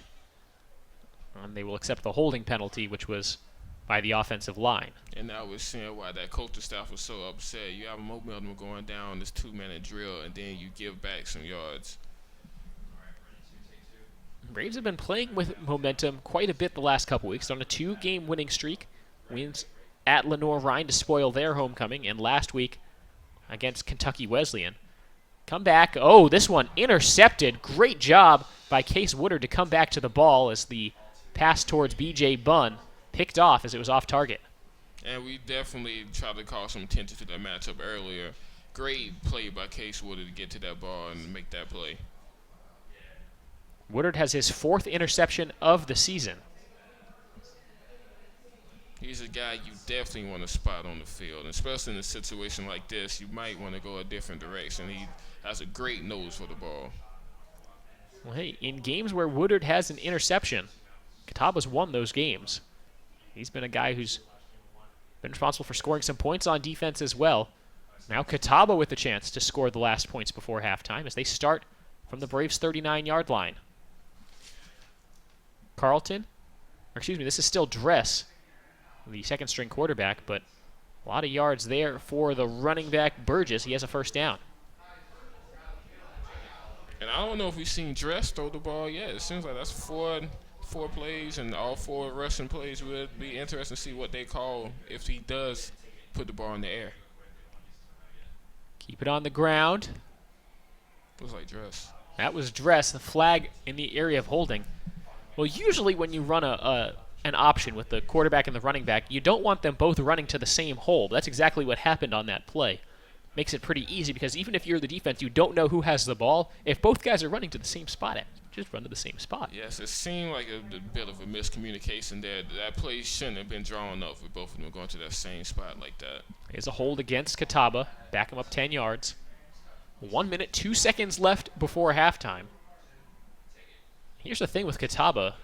1 of 2 kicking extra points, a missed field goal. I'm not sure how much you trust the special teams. You almost think you got to get to the end zone. Play fake, the throw complete to West. West breaks a tackle. He's down short of the 20-yard line. Did get past the initial line of scrimmage by a tiny bit. And now Catawba will call a timeout. Good play call there as well for the young guy coming in, giving him a nice quick pass, quick throw. Timeout on the field. Braves fans, ever wondered why our sponsor, Lumberton Chevrolet Buick Cadillac GMC, has such a long name? One reason is the tremendous variety of cars and trucks they offer to meet every need. Great-looking Chevrolets, Buicks, Cadillacs, and even GMC SUVs and trucks. They have everything from budget vehicles to top-of-the-line Cadillacs, so why would you shop anywhere else? Try their quick lube, and while your vehicle is being serviced, you can see for yourself. That's Lumberton Chevrolet Buick Cadillac GMC, located next to Lumberton High School. And Braves fans, season tickets for the 2016-17 home basketball season are on sale now, and premium chairback seats for the Peach Belt Conference's most electric environment can be purchased for as little as $70. The season's package includes 14 men's games and 13 women's games, and can be purchased by calling 910-521-6361 or visiting uncpbraves.com/tickets. That first UNCP basketball action of the season will be tomorrow afternoon, an exhibition men's game as they take on the All-Army team out of Fort Bragg. Should be a really good one. Admission is free if you're in the area, sticking around for homecoming, or just making your way to the area. Last season, those two teams, UNCP men's and the All-Army team, played a double overtime thriller. UNCP victorious 100-92 in that one. So a rematch there tomorrow afternoon. Catawba, run again. Dress taken down. If he's not in the backfield, he got back to the line of scrimmage and nothing else. And another timeout from the Indians. Called a gain of a short 1 yard. And another timeout now by Catawba. On this third down, it'll be interesting to see how they respond and what type of play call they do. Seen a lot of running plays, but I think now if you're going to do it, it seems to be the time to hit that UNCP Braves defense with a play action. Well, Joseph Dress, the quarterback now, came in 1 of 12 throwing the ball coming into today's game. That's a really, really low number, and a lot of that, I imagine, he's the holder on special teams. I imagine there's some broken plays there on special teams, maybe where he's the holder and decides to throw it, or a designed play where he tries to throw it. Even then, that's just not a great completion percentage. Yeah, you certainly want to give the young man the benefit of the doubt when you hit 1 for 12. So maybe that there's a lot of mistakes, as you said, a lot of hold mistakes going on with that one. But like I said, we'll see in this situation right here. I think if you want to give him a chance and see what he can do in the air with 38 seconds, this would be the opportunity right here for him. Braves fans, don't miss out on your chance to receive rewards for attending UNCP home athletic events during the 2016-17 season. Visit the App Store on your smartphone and download #BraveNation, UNCP's new fan engagement app. It's available on both the Apple Store or on Google Play. Search #BraveNation. Third down and 9 for Catawba. Dress will roll to his left. He's in trouble and throws off his back foot, just sends it out of bounds. And great pressure applied by Garrett Barnett. No flag on the play for intentional grounding, and now Catawba will attempt, looks like a long field goal. Yeah, and speaking of the conservative play call, that looked to be a bootleg, and it probably was a play that was designed to get the ball out a little quicker, but it was good coverage by the UNCP defense, and he couldn't find his man. Lee Brackman will come on and attempt this kick. Not listed as the starting kicker. This will be a 40-yard field goal attempt. Kick by Brackman is low. That might have gotten tipped at the line of scrimmage. No good. And with 27 seconds left, the Braves will take over from their own 30-yard line. Braves will get the ball to start the second half. Wouldn't be surprised if they tried to take a shot to the end zone here. They do have all 3 timeouts. They could also just take a knee and head to the locker room. All in all, a frustrating day for Catawba because they've gotten into Braves territory a couple times. They've scored on big plays, 75 and 66-yard touchdown passes. But when they haven't been hitting those big plays, they haven't scored. Yes, but they have opportunities, and I think Coach Walker, when he gets them and talks to them over halftime, he'll let them know that, listen, man, we had a lot of opportunities on the board that we left, but yet we're still in this game. Play clock down to 5 as the Braves finally get out onto the field. Looks like they're going to take some shots at the end zone now. O'Brien pulls it away on the keeper.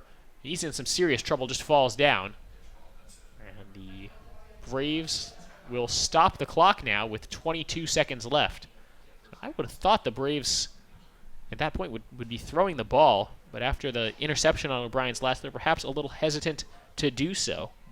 And the timeout there shows that they're really trying to get some more plays off and get it deep down the field. That's an interesting play call there. Braves fans, remember to tune in every Saturday morning at 9:30 on WFXB Fox TV for the UNCP Sports Black and Gold Report presented by Pepsi. It's a show all about UNC Pembroke athletics as we bring you interviews with coaches, highlights, and special features around the UNCP athletic department. Tune in Saturdays at 9:30 on WFXB Fox TV. And if you're not in the coverage area there, Of course, check your local listings, but if you're not in the area, we do make an effort to get that up on YouTube the following Monday or Tuesday morning, so you can catch all the action that was airing on Saturday morning. Watch it on a little bit of a delay for our national audience. 21-13, UNCP leads with 22 seconds left before halftime, and it looks like now the Braves are in the victory formation. O'Brien under center. He'll just take the knee, and both teams will head to the locker room.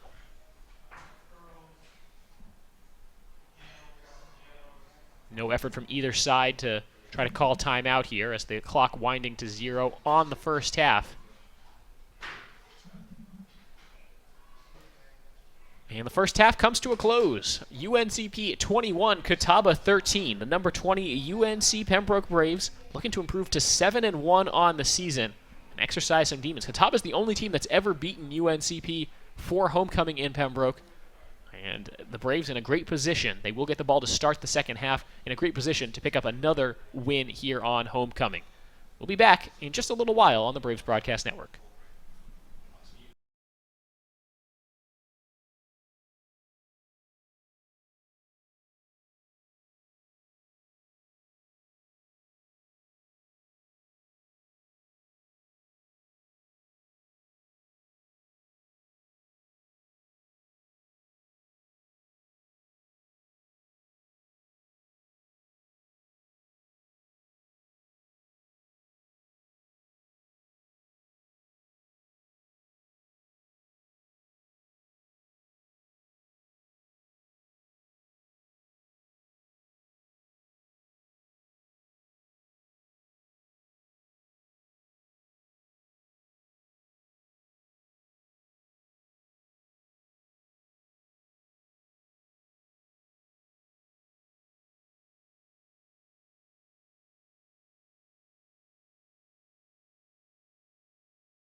Getting ready to start the second half, UNCP, the number 20 team in Division II college football, with a 21-13 lead over the visiting Catawba College Indians. With Deshaun Vreen, I'm Cameron Songer on a chilly Saturday afternoon. It's about 65 degrees and windy here in Pembroke. Deshaun, we haven't seen that really affect the action too much, but it's been a pretty even game. Yes, for sure. We might have seen a few wayward kicks here and there. But overall, it's been an even game, I think you could say, so far from both teams. And I don't know if we're going to see as big as fireworks as we've seen earlier to start off that first quarter. It seemed like they settled down and figured out each other. But that would be nice to see, to start off this second half with big touchdown. Recapping the scoring for you if you're just joining us. Opening kickoff was a touchback. Catawba's first offensive play, a 75-yard pass to Mobley, but the extra point attempt was failed. The Braves' ensuing drive went 5 plays, 75 yards, and ended on an 18-yard touchdown pass to B.J. Bunn. Then, no scoring the rest of the first quarter.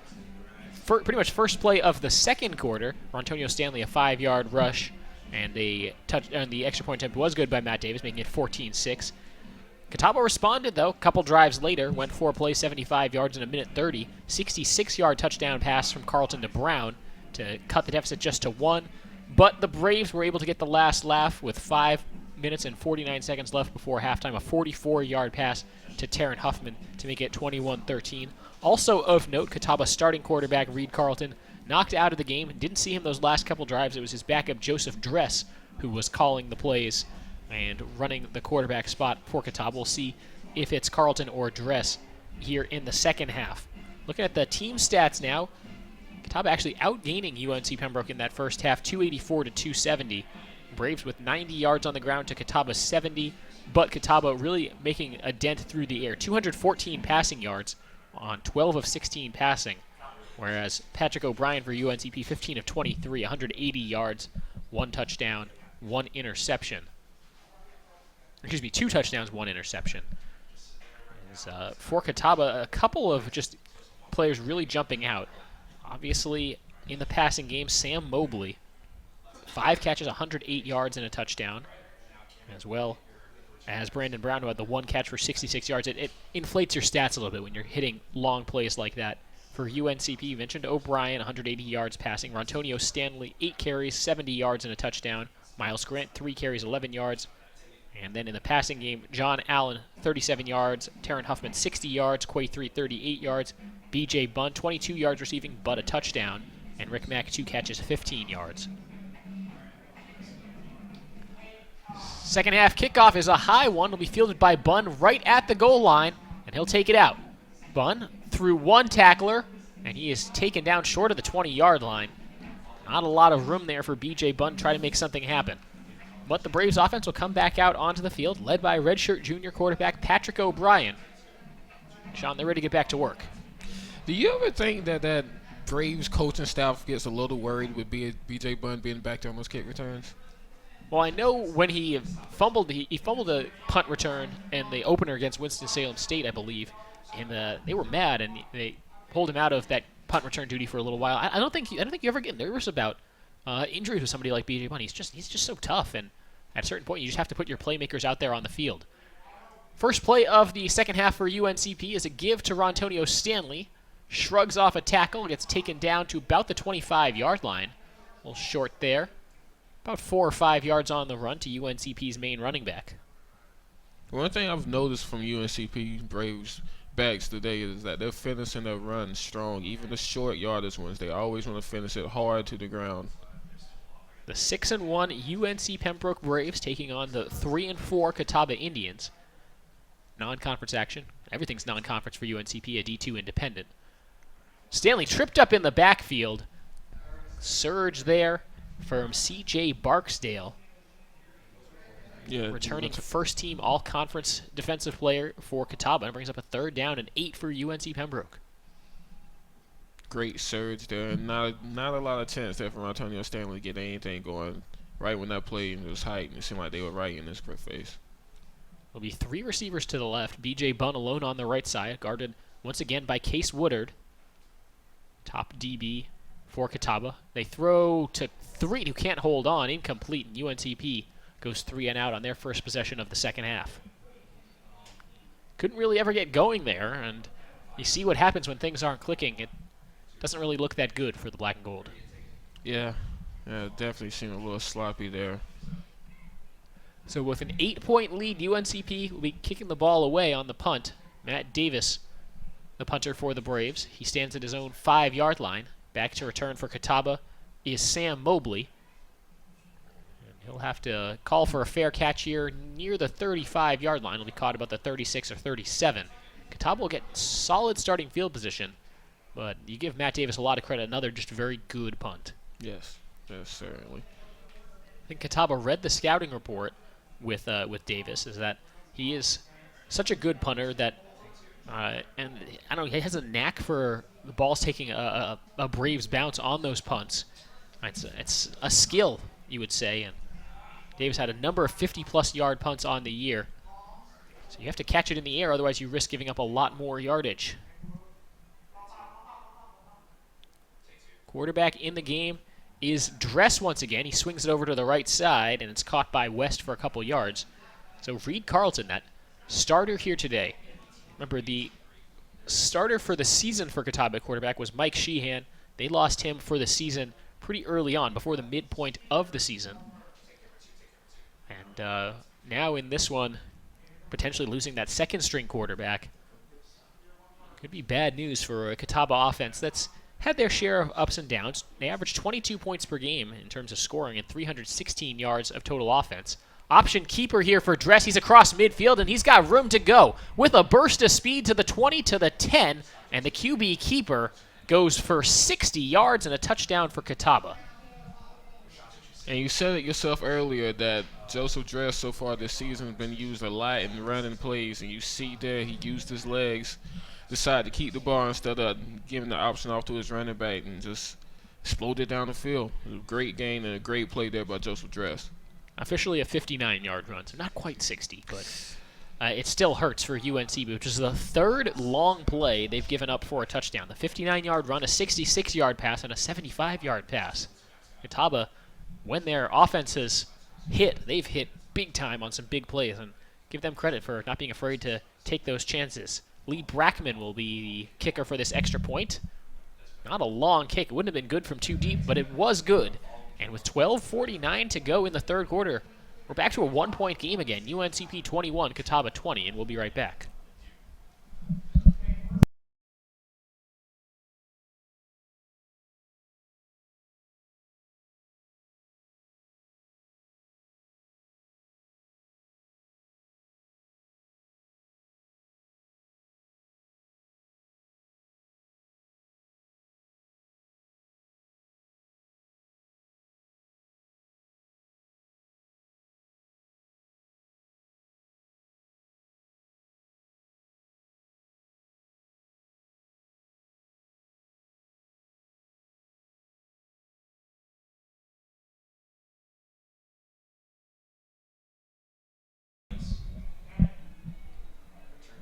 That drive for Catawba, 2 plays, 62 yards, 44 seconds.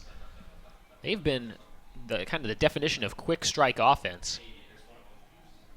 UNCP has been kind of dominating time of possession. The scoreboard hasn't shown that. Braves have run 44 plays to Catawba's 37.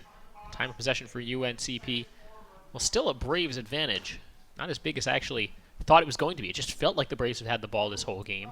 16:39 to 15:32, so they're within a minute of each other, more or less.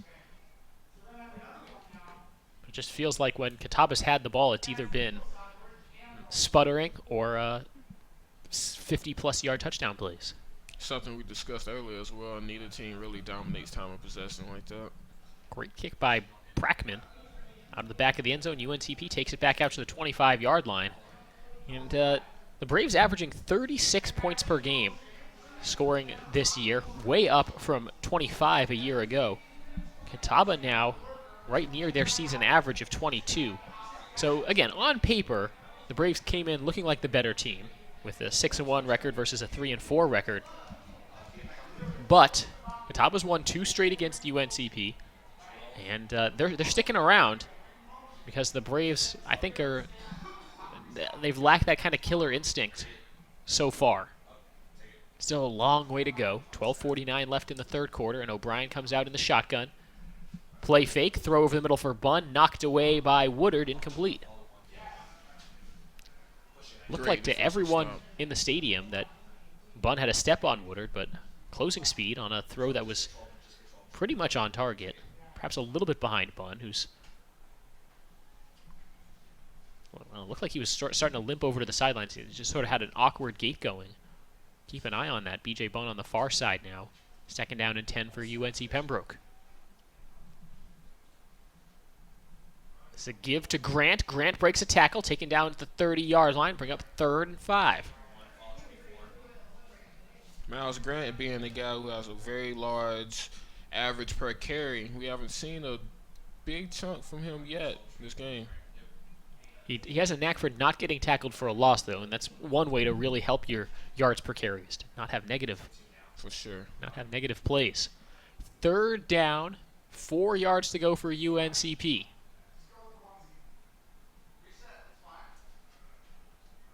Catawba staying in that 3-4 defense, but starting to show linebackers like they might blitz. Play clock at 6. O'Brien against the blitz, has some time, throws, looking for Bunn, who fell down. He was looking for a flag that never came, and the Braves go 3 and out again. Seemed to me like his legs got tangled with someone on that play. Just went down, and like that's an easy stop from Catawba there. So the Braves now, 6 plays this half, no first downs. Catawba will get the ball back down by just 1. Matt Davis punting from inside his own 20 again. Back deep to return for the Indians is Sam Mobley. Good kick by Davis again. Mobley catches at about the 31, and he is hit and taken down by Trey Chandler. Dylan Davis also right there, allowing nothing on that punt return from Sam Mobley. But Catawba will come back out on offense now. Here's the thing, I think, at least my impressions with what I've seen from Catawba so far. Joseph Dress, if he's going to remain the quarterback, I don't think he's a guy that the Catawba coaching staff feels comfortable letting him air out the deep ball. I think the Braves can, if not sell out on the run, at least be prepared that if it's not a run, it's going to be just a short or medium pass. Running backs on either side of Dress, who pulls it on the option, breaks a tackle, cuts across the 35. He stood up, pushed backwards, but he'll get forward progress to about the 37. Especially considering he more than likely than not did not get a lot of first-team reps in practice this week. So they'll have to keep it very conservative for him this game, and then maybe next week expand it. But this game, we're going to see a lot of rushing, it looks like, from him. 9 yards on that carry by Dress. Tackle made by Garrett Barnett. 2nd and 1 for Catawba. Play fake, the little screen pass. This incomplete. Yes, that was a forward pass, and it was incomplete. So you can see why, I mean, again, hard to pick on a guy for just one pass, but that one, wide open West on the screen, just couldn't get it up high enough for him. And earlier we were seeing from Carlton, he was hitting those screens right on the money. You've definitely seen a little difference there. Certainly a skill that Dress had that Carlton didn't have from that starting QB spot was that breakaway speed that we saw on that last touchdown scamper by Dress, 59-yard run. His 2nd rushing touchdown of the season. Set up another pass. This is technically a run. And, near the first down marker, Burgess, as he stumbled and bumbled forward. I think he got enough for a first down as he tumbled to the ground. It is enough for a Catawba first down. It'd be interesting to see how the UNCP defense responds to this, because we're seeing more and more. It seems like this Catawba team is ready just to keep wrestling and demanding those Braves to stop it, and they haven't found the answer so far. That last one was a backwards pass, it looked like, from Dress.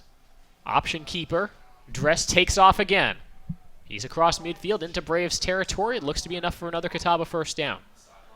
I'm not sure if the Braves didn't prepare for this, but they look like they really, really seem to be stunned by this option attack. Yeah, and right now it looks like Catawba is stumbling upon some gold right now. These option attack and these quick screens is working very well for them. See, they're not even covering the slot receiver on the near side. Keep it on the ground. The give goes to Burgess. Braves ready for this one. They stand them up, and he gets about 2 or 3 yards. Definitely have a little chess game going on with the two coaches right now. If you're UNCP, when do you decide that, okay, we might go away from our traditional coverage and start playing more contains to stop this option? And if they do, then does Catawba counter and start throwing the ball deep down the field? Definitely a chess match. Curtis Walker on the Catawba sideline and Shane Richardson on the UNCP side. Driving back to pass. Dress gets drilled on the DB blitz. Sean Everett makes a huge sack. And we seen that same play call earlier with number 27 on that DB blitz. The first time he didn't get there clean enough, but that one, nice rush right down, and he got to the quarterback. Boy, look out. Blind side there. Sean Everett, the redshirt freshman from Hamlet, North Carolina, got a free shot at the quarterback, and he took advantage of it. So it's a 3rd and long for Catawba now. 3rd down, call it 14 from their own 46-yard line. Keep it on the ground, give up the middle, nothing there, and the Braves will force a punt. Cameron Williams right there in contain. Braves seem to know that that was going to stay on the ground. Yes. And that play by Sean Everett there, from a DB's perspective, you got to love to get to that quarterback. You don't get that often, so I know he had to be pumped to get a sack. Well, the Braves have really thrived on momentum-turning plays, big plays. What we usually mean blocked punts, interceptions, the traditional ones. That play might feel like that could be a turning point in this game, as Barry's punt up in the air. Bunn will call for a fair catch at the 14-yard line, make the catch. Sometimes a momentum play is not the one that stands out. I was about to say that and then realized that the Braves might have blocked that punt. They were close. I had to stick my foot in my mouth there. But Braves offense comes back out onto the field, and you feel like they're playing with some momentum right now. Do you take a shot deep early on this possession, knowing that you haven't gotten a first down yet this quarter? Which we've seen the Braves play with momentum before, and then it seems like when we said something bad happens, we've seen the pick earlier as well. So we'll see what goes. Keep it on the ground. Looks like Stanley. I don't think he got much more than the line of scrimmage there.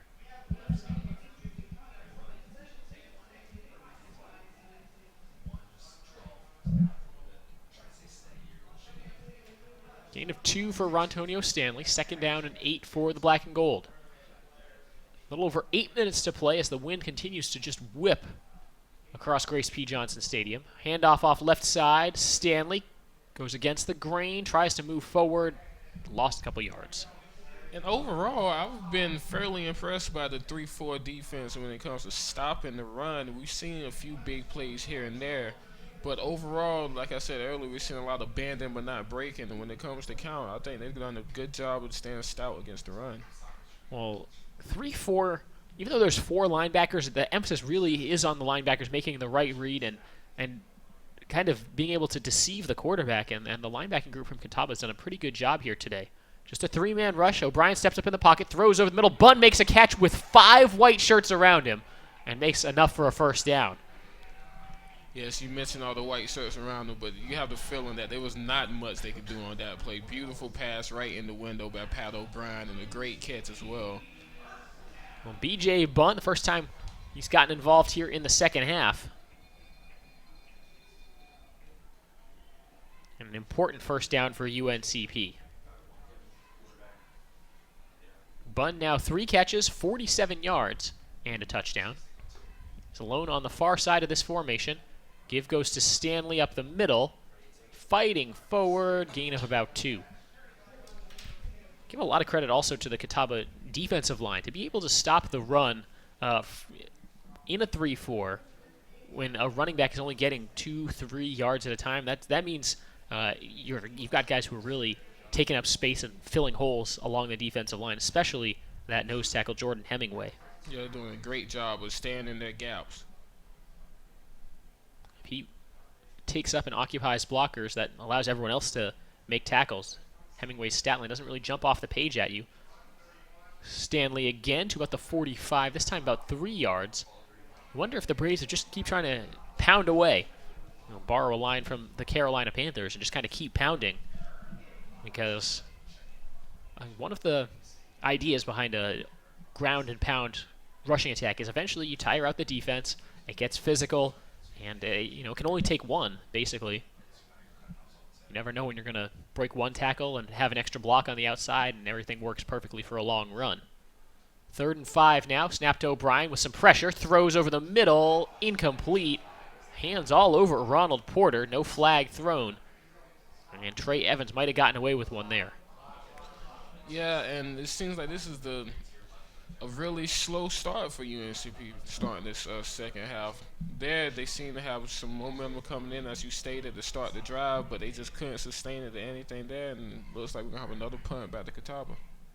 9 minutes in the books now in the third quarter. UNCP's mustered just one first down since halftime. 2 3-and-outs, and now one possession that netted one first down. Another good punt from Davis. This will take it inside the 15. Takes a Braves bounce and will come to a stop at the 1-yard line. Trey Chandler downs it. Here we go. There's Matt Davis making a big play in special teams. And good hands there. It seemed like they almost lost the ball, and you definitely don't want to go into the end zone, but great job stopping it at the very last moment at the 1-yard line. A 54-yard punt down to the Catawba 1-yard line. Talk about momentum plays, Deshaun, and this has the possibility of getting a safety. Listen, speaking of special teams, I know that might not be the most interesting thing to talk about among fans, but it seemed like UNCP, when talking about field position, they've been winning these battles. We've seen this the second punt we've seen that got a nice bounce and go back towards the end zone. Dangerous territory now for Catawba, starting at their own 1-yard line. 5:40 to go in the third quarter. Braves clinging to a 1-point lead. Under center is Dress. He might just try to sneak this one forward. Flag on the play. Is this a false start or against UNCP?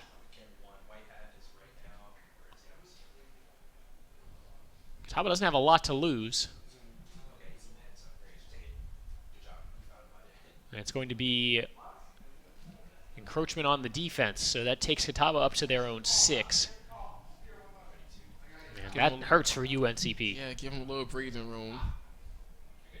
A lot of times you see offensive linemen get called for that, but when you're at your own 1, the half-yard penalty doesn't really seem to hurt that much. Now Catawba with a tiny gasp of breathing room, and Dress will give some of that right back as he's stopped in the backfield. Alpha Lamine, the first one to him. Yeah, great penetration there, and just like you said, it gave them a little breathing room, and they took it right back. Good stop in the backfield. Second down, and we'll call it 8 after a loss of about 2 or 3. Catawba again operating from the shadow of their own goalpost. Need to be careful in a 1-point game. Dress in the shotgun. Give goes up the middle. Push forward. And a nice job to keep the legs churning. That's number 8, Eamon Smart, junior from Cape Coral, Florida. He might have gotten enough for a first down. He does. First down, Catawba. And the chance of the Braves picking up a safety might have just gone out the window. Yes, and that's not the first time we've seen a nice hold down the middle. You're talking about gaps. It seems like the defensive line for the UNCP Braves might need to be a little bit tighter on that defensive line, stopping runs up the middle. Whistle. And they'll reset the play clock.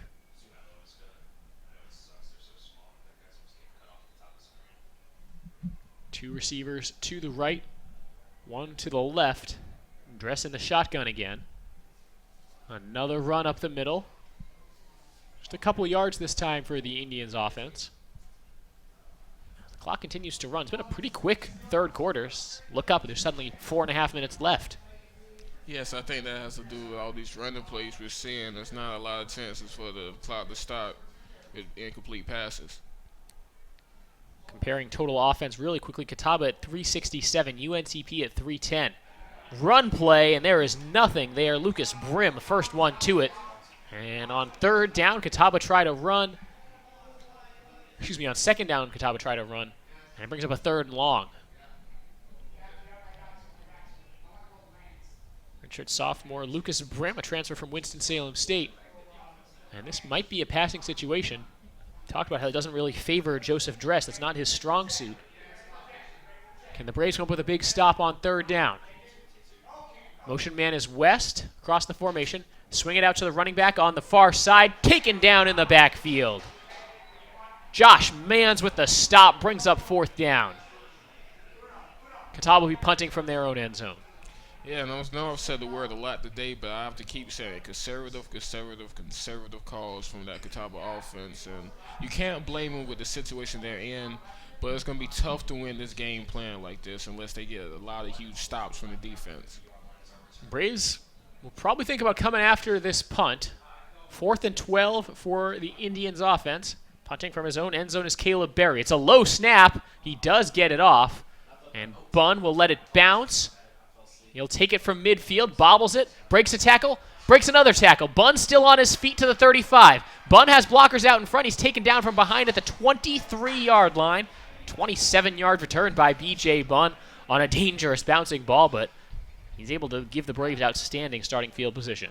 You have to give him credit there. A lot of people, just after that bounce, they might give up on that play and just take it and just go down with it. But he, after that bounce, he had a little bumble there with the catch. But as soon as he got a hold of that ball, he took off, and great explosiveness on that play. Good blocking as well.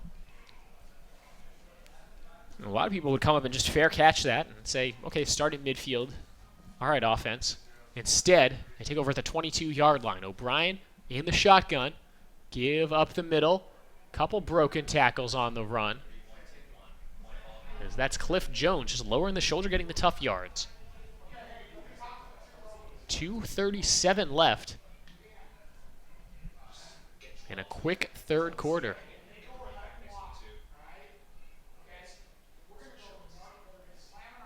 Braves up by just 1, trying to win on homecoming. UNCP all-time 8-1 in homecoming games on Lumbee Guarantee Bank Field.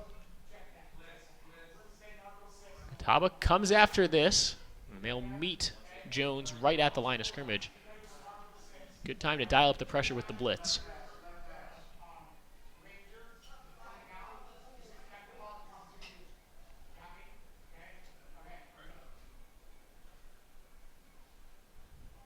Third and 6 for UNCP. They're inside Matt Davis's field goal range, but in a 1-point game, I think you're thinking about a touchdown, especially because Catawba has really struggled with kicking and extra points, and a lot of their special teams have been a little bit of an adventure today for the Indians. Dylan Davis on the right side of this formation, the fullback. Jones remains the deep back. Play fake, looking over the middle, looking for Bunn, can't make the catch.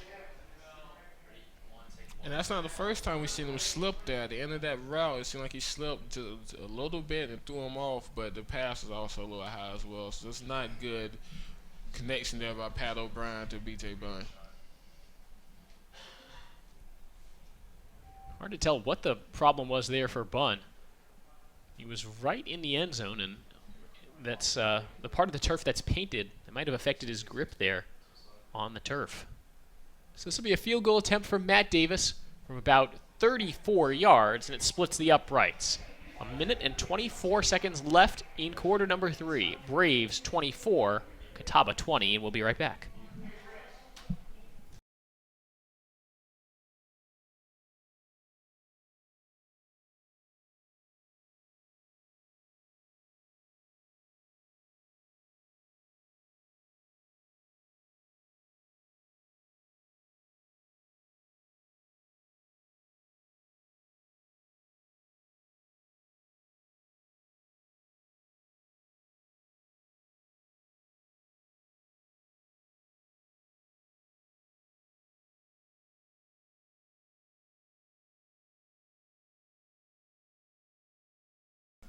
(24-20), the Braves lead Catawba. Homecoming in Pembroke. And Deshaun, it's been kind of a strange week. A lot of the regular homecoming festivities were changed or canceled with the effects of Hurricane Matthew. But what's your favorite homecoming tradition at UNCP? It has to be the Moonlight Madness. I was a bit disappointed this year when they took out the slam dunk competition. I always thought that was a staple. I thought that was necessary to have, but it was still fun to have. We had a lot of students come out to support, and it was definitely a fun event. That was the kickoff event for UNCP basketball to start their season. Both the men's and women's teams getting some scrimmage action in, getting a three-point shooting contest, getting the fans involved.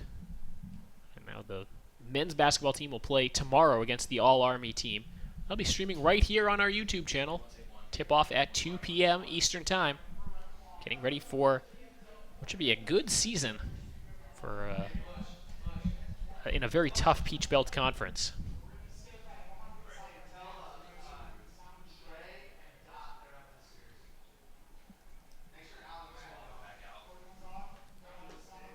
Catawba offense back out onto the field, led again by sophomore quarterback Joseph Dress. Still no Reed Carlton here in the second half after he took a pretty big hit and had to be helped off the field. Dress will drop back to throw. Has time, throws a deep ball, looking over the middle, can't make the catch. David Burgess coming out of the backfield there, got a step on his man, just couldn't haul it in. Yeah, we spoke a lot about Joseph Dress and him not being known for his surpassing ability. That seemed to be a little bit short.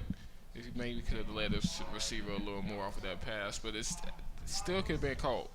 So, failed opportunity by Catawba there. If anything, I would have thought Burgess maybe turned over the wrong shoulder. Could very well be. Three receivers right, play fake, throw, caught this time to about the 33, 34-yard line. That's a gain of about 7 or 8. Talk about the chess game here. You have to wonder if that pass caught UNCP off guard. First deep pass we seen from Dress there, and it was close to being a big play. It will actually give him enough for a first down. In a favorable spot. The receiver might have just reached the ball forward there. I think that was Brandon Brown. Final minute of the third quarter. Catawba threatening to take the lead. Give off right side for Smart. Breaks a couple tackles. The Braves finally get to him. Tyler Hinton. Excited about that tackle. I'm surprised they didn't blow that play dead earlier. Yeah, I am, but they're doing a good job of game tackling. One person stopping his progress and everyone else is coming in and making sure they're pushing him back. But I was definitely surprised as well that they didn't stop that sooner. Clearly forward progress had stopped, and there's going to be dangerous plays. Probably the last play of the third quarter now. Rolling to the left is Dress. He's in trouble. Just heaves it deep. And that'll go out of bounds.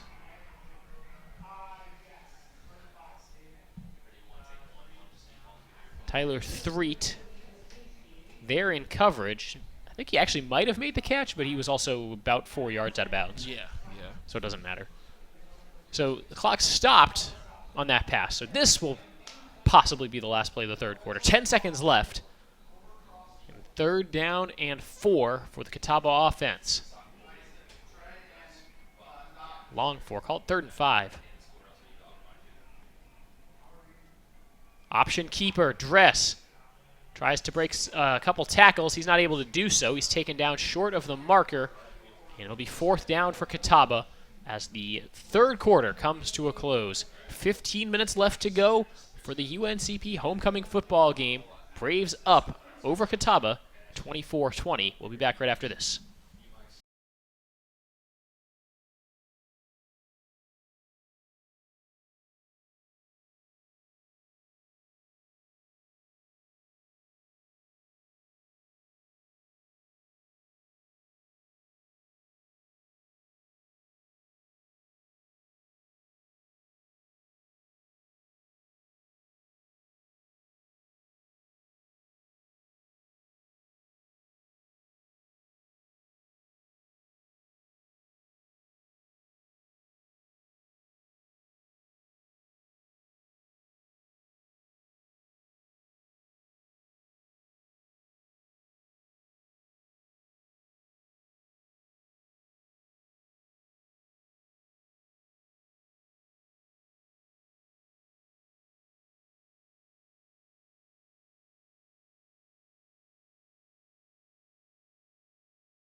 Start of the fourth quarter. UNCP and Catawba locked in a good one. Homecoming in Pembroke. 24-20. Braves lead at number 20 UNC Pembroke Braves at 6-1, taking on the 3-4 Catawba Indians. Be a punt from Barry. He gets it away. BJ Bunn, I think, misread it off the foot, broke the wrong way on it. He'll let it bounce, and it will come to a stop at the 15-yard line. That's where the Braves will take over. The UNCP offense got just 1 first down in that third quarter. They'll have to do better. They have 14 first downs overall compared to 13 for Catawba, but getting outgained 382 to 315. Catawba's scoring plays a 75-yard pass, a 66-yard pass, and a 59-yard run. Braves scoring plays were an 18-yard pass to B.J. Bunn, a 5-yard Antonio Stanley run, a 44-yard Taryn Huffman catch, and a Matt Davis 34-yard field goal. Snap to O'Brien, play fake, steps up to throw, fires to the near side. Bunn can't make the catch. It's tipped away at the last second by Case Woodard. Yes, and this is the first time I've ever seen that young man play, that Case Woodard, but he is certainly a great defender. I've seen a few plays by him this game where it seems like he was completely out of position, and he just so quick to the ball when it's in the air. That ball didn't look like it really hung up in the air an awfully long time, but he's quick enough to cover that ground that Bunn had made, that Bunn had created for himself off the cut. The pass is incomplete. 2nd and 10 for UNC Pembroke. Give off right side, Stanley. Tripped up short of the line of scrimmage. Just nothing there. Got strung out to the outside, and he was taken down. I believe that's Joshua Moses who made that tackle. It's starting to feel like, Deshaun, the team that scores next might win this game. Maybe, and it's tough to figure out which way it might go. It's really been an evenly played second half. Either the Braves will score and take a 2-score lead, or Catawba will score. It doesn't feel like the Braves have that much offense going here in the second half. Play clock at 9. O'Brien gets the 3rd down snap. Steps up in the pocket. Throws over the middle. Caught by Quay Threet. He breaks a tackle, and he has enough for a first down. We've seen a couple good catches from Quay this game as well. That was a great catch, getting up in the air and grabbing that. A very important catch for Quay Threet and the Braves offense. They needed a bunch of yards and got it from Threet. Gain of 19 on the pass. First down, UNCP. Clock will resume now. O'Brien, a delayed give to Stanley, who cuts back to the near side, has a little bit of room. He's taken out of bounds to about the 40-yard line. Gain of about 5 or 6 on the run by Antonio Stanley. That was a very long developing play. Yeah, it certainly was, but he definitely did a good job there, keeping with the play and waiting till that hole opened up. Gain of 6 for Stanley on the ground. So the Braves hanging on to that 4-point lead. Make a substitution here as Taryn Huffman comes out, Trey Chandler in. Dylan Davis, the fullback, is in this formation. Stanley, the deep back, standing next to O'Brien. Bunn alone on the near side of this formation. Shovel pass to Chandler. Chandler cuts up the middle, trying to stay on his feet. He does have enough for a first down as he gets dragged down by the jersey. First down, Braves. Tackled by number 98, Ryan Watts.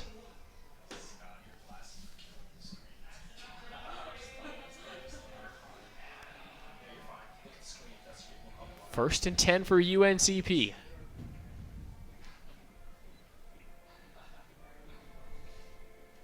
Chance to kill some clock and put together a drive to get some important points. Braves haven't scored very much in this second half. They haven't been able to get really much of anything going. Held to a field goal in the third quarter. Just not a lot there. Yeah, certainly a theme this second half. It seemed like not a lot there. So you can say that a lot for a lot of possessions, and this is another one. But right now, maybe they can keep it going. Maybe they got a first down already. Maybe they can keep this drive and expand this league. 2 running backs in this formation. Brian Staten is to the left of O'Brien with Stanley, the deep back. They will give it to Staten, and he's not able to shake that initial tackler. Interesting formation there. It didn't quite trick the Catawba defense at all. but it's an interesting play call. Well, they did that. They used that formation exactly once this season. It was a week ago, and that was exactly what they did. They gave it to Staten. Last time, though, he was able to pick up 4 yards.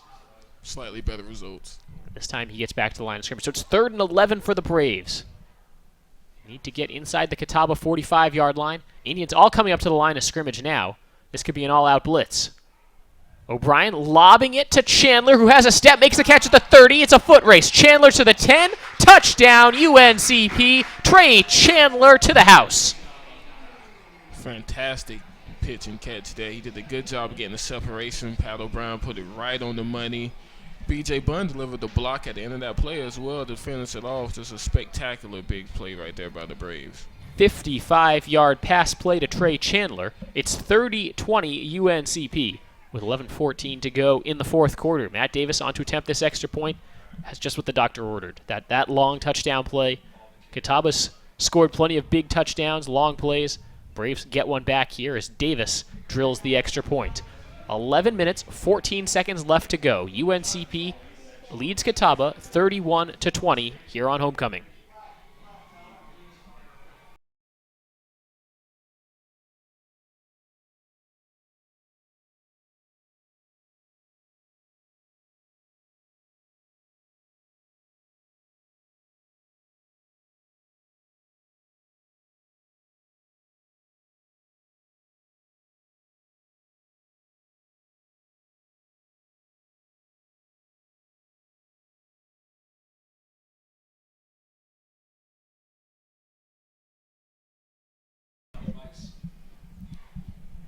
That last drive for UNCP, 8 plays, 85 yards in 3 minutes, 34 seconds. The scoring play, a 55-yard pass from Patrick O'Brien to Trey Chandler. The Matt Davis extra point attempt was good. Just like that, the Braves, they have breathing room again. We've said that a couple times. Let's see if this time it lasts and it actually sticks. O'Brien now 19 of 33, 289 yards, 3 touchdowns, 1 interception. Good for a QB rating of 155. It's pretty solid. And the 19 of 33 is a little deceptive. A lot of throws have been really close, and give credit to Catawba defenders who just made some good plays. Davis kickoff goes for a touchback, and Catawba takes it out to the 25-yard line. On the other side, Catawba's used 2 quarterbacks. Carlton, the starter, 12 of 15 for 214 yards, 2 touchdowns, no picks. And Dress, the 3rd stringer who's come in to play, 2 of 6, 13 yards, no touchdowns, no picks. And all in all, Catawba's thrown for 227 yards, UNCP at 289. But it's been a lot of big plays on both sides. The bigger ones have come from Catawba, 75, 66. But UNCP also hit on a 44-yard pass play to Taryn Huffman. Dress is in the shotgun. Give goes up the middle, and there's a gaping hole right up the middle for Burgess. Burgess surging across midfield. The only person in front of him is the ref, and he will go all the way for a touchdown, 75 yards. And, boy, Catawba's done that a lot today. I feel like I've said that before about there being a hole in the middle of the defense line that should not be there. You just can't see that. We've seen that too many times today. Too many big plays off wrestling them straight up the gut. Catawba's not afraid to go up that middle, and they're getting success. They're getting great success by, as you can see. We talked about breathing room. The Braves had a 11-point lead for all of about 11 seconds. Yeah. All right, looks like Catawba might go for 2 here.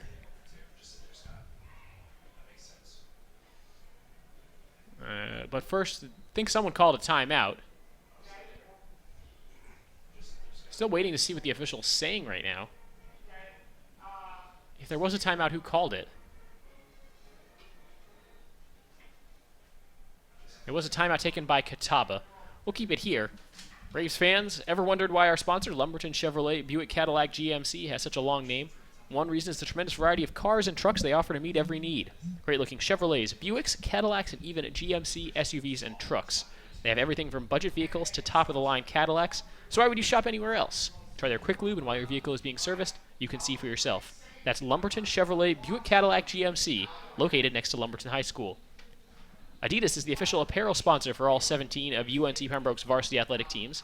Adidas provides some of the most innovative products in the shoe and apparel industry and one of the most recognizable brands worldwide. UNCP thanks Adidas for all their support and offering the best for UNCP athletes. Take a look at the upcoming schedule. Our next stream on the Braves Broadcast Network will be tomorrow, men's basketball in an exhibition game against the All-Army team from Fort Bragg. On Monday night, the women's soccer team hosts Armstrong, and then on Friday night, UNCP volleyball hosts Augusta. And the next football broadcast will be on the radio channel. Search UNCP Braves Radio on YouTube. It's a 1 p.m. Eastern kick when the Braves travel to Institute, West Virginia to take on the Yellow Jackets of West Virginia State. 2-point conversion coming up for Catawba. They trail by 5 with 11 minutes left in the fourth quarter. Reverse after the direct snap. Now a throw looking back to the quarterback. Touchdown, the 2-point conversion is good.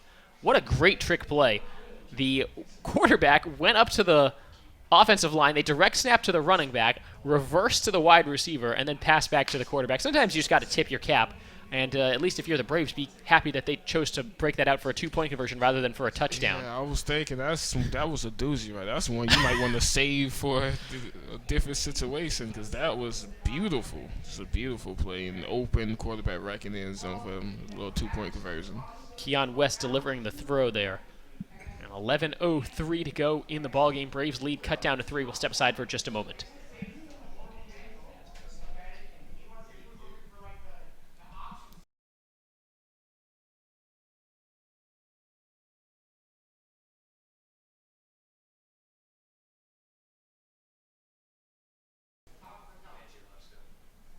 So Catawba going to the trickeration there. And if they're feeling particularly frisky, I wouldn't be surprised if they go for an onside kick right now. Why not? At a certain point, you're kind of playing with the house's money. You've just hit so many big plays against UNCP, taking on a ranked team, trying to spoil their homecoming. The Braves just have to be on their toes for just about anything.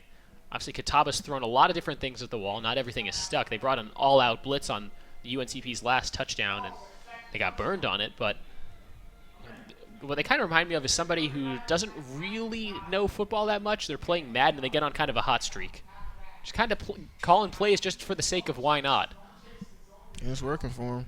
Of course, I say that the last 2-point conversion, they kind of needed to go for 2 at some point in a 5-point game as the kickoff goes for a touchback. But the play call for that 2-point conversion, we talked about it a little bit, just wild and kind of fun. Yeah, it was definitely something for the fans there because that was just a pretty play. Don't see that too often. Direct snap to the wide receiver. Reverse to the running back who then throws to the quarterback. You might even pull that off on any type of field position. Yeah, that was just a pretty play. So the Braves with a 3-point lead and the ball with 11 minutes to go. Miles Grant is the tailback next to O'Brien. This one not over yet. O'Brien in trouble, dumps it off for Grant as they set up a little screen. Grant across the 30. More bodies flying around. Grant's still not down. Gotta say, this officiating crew, it looks like forward progress has been stopped a couple times now, and they just have been a little late to the whistle. Grant took a big hit there at the end of that play. Yeah, it seems like they're content to just kind of let it play on. Interesting decision, but it must be a decision that the crew has made because we've seen it multiple times.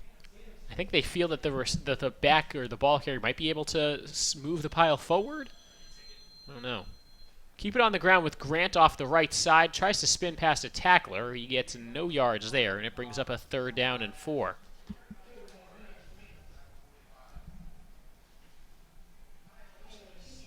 From a Braves standpoint, after that touchdown play, you were thinking that they might be in position to take over this game. Well, not so fast.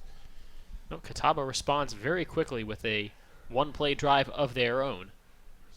Now it's up to the Braves to kind of keep their defense off the field. Not a defense that's been on the field very much, but they've given up so many long plays.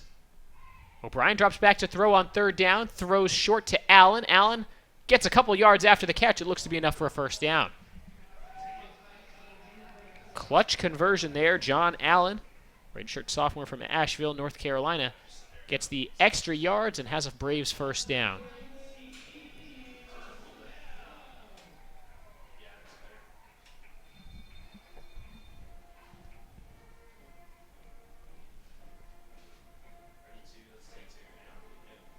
Big third down conversion for UNCP there. They're 10 of 17 on third downs now. That's remarkably good, especially when they're holding Catawba to 3 of 12. Swings it to the near side. It's Allen again. Allen cuts up to the 40, and he's taken down. Gain of about 5 on the pass. Quick little sort of screen action. Yeah, I think we've seen that a few times this game, too, with a guy making a big catch, maybe on third down or so, and them trying to give it right back to him. Call it 6 there on the catch by Allen. 8:50 left in this game. Braves offense, when they get things clicking, there hasn't been much of an answer from Catawba. They fake the sweep. O'Brien looking deep. Bunn has a step. Makes the catch at the 20. It's B.J. Bunn all the way. Touchdown, Braves. 57-yard touchdown connection, and the Braves take a 37-28 lead. It's almost like right on cue. If they're hearing what we're saying, they'll show us that they know what to do with the momentum. Beautiful play there. The pass didn't have to be perfect because B.J. Bunn has such a few steps on his guy that as long as you just get in his vicinity, that was going to be a touchdown. For Bunn now, 4 catches, 104 yards, and 2 touchdowns. A guy who averages 97 yards per game in the passing game. That's a high standard to set for himself, and he's met it here today. Davis connects on the extra point. Braves lead is back at 10 with 8:32 to go in this one. We'll be right back on the Braves Broadcast Network.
Braves getting fired up to continue this game.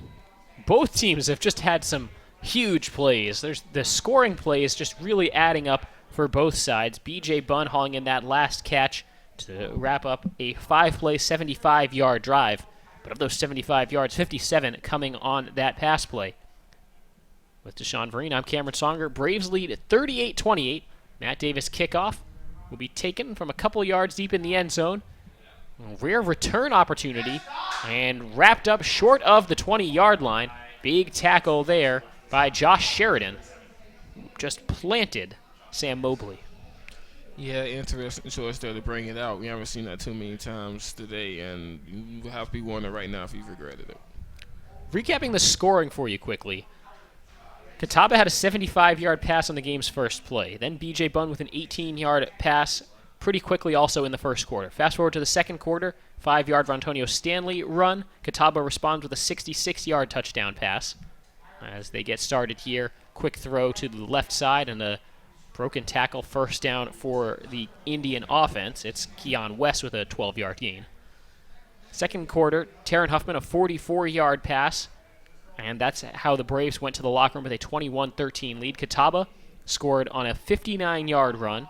The Braves kicked a field goal to get their lead back to 24-20. And the Braves scored again on a 55-yard pass to Trey Chandler. But Catawba responded on their next drive with a 75-yard run by Burgess to cut the lead back to 3. And then the Braves on the ensuing drive hit on a 57-yard pass. That's an awful lot of scoring plays of 40 or more yards. By my count, 4, 5, 7 scoring plays of 40 or more yards. That can't be right, but it seems like it is. Another broken tackle. This time Catawba not going for the 40-yard plays. They're just getting 12, 13 yards at a time. And that the large number of large plays doesn't surprise you really if you think about the type of games Pembroke has been involved in. They seem to be a big play type team, and Catawba's responding with them today. Yeah, 7 scoring plays of 40 or more yards in this game. That's right. I can't think of the last time I've seen something like that. It's been wild. Option keeper. Dress tried to stretch it to the outside. Lyles escorts him out of bounds about the 40-yard line. This time a gain of just 4. Yeah, and great job there making sure he didn't hit that corner and get more yards on that play. Ajay Lyles, listed as the second-string defensive end for UNCP behind Tyler Hinton. But the way the Braves rotate through every spot on that defensive line, it's not just a 2 deep, it's often a 3 deep at some spots. Snap to Dress, drops back to throw, fires over the middle, complete, has Burgess. Burgess more than enough for a first down to the Braves 30. I think the Braves right now, they're so afraid of the deep ball, giving up the one single big play that they're just, I mean, you saw it there, the dump off to the running back, and there was nobody within 6 yards of him. Yeah. Final 7 minutes of this game, screen pass to the far side, caught by West, and just 2 or 3 yards there.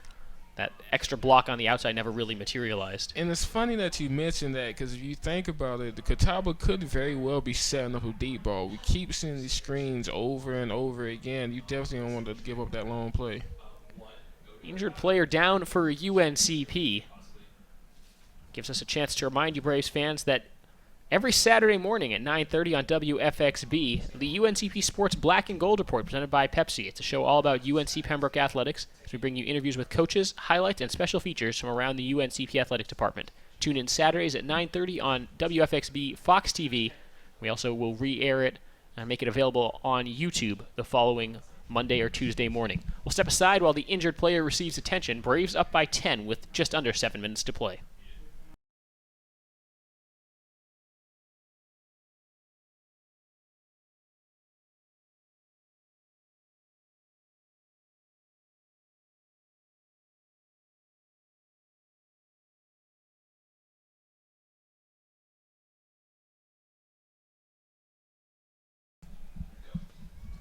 Second down and about 7 for Catawba's offense. 6:47 to play. Homecoming football game on Lumbee Guarantee Bank Field at Grace P. Johnson Stadium. Dress is flushed out of the pocket, gets away from one. Now he will throw, nearly intercepted. Matthew Thomas, quick, had to make a last-second adjustment just to try to get a hand on it. He got the hand on it, just couldn't stick a fork in it. And it brings up third down for the Indians offense.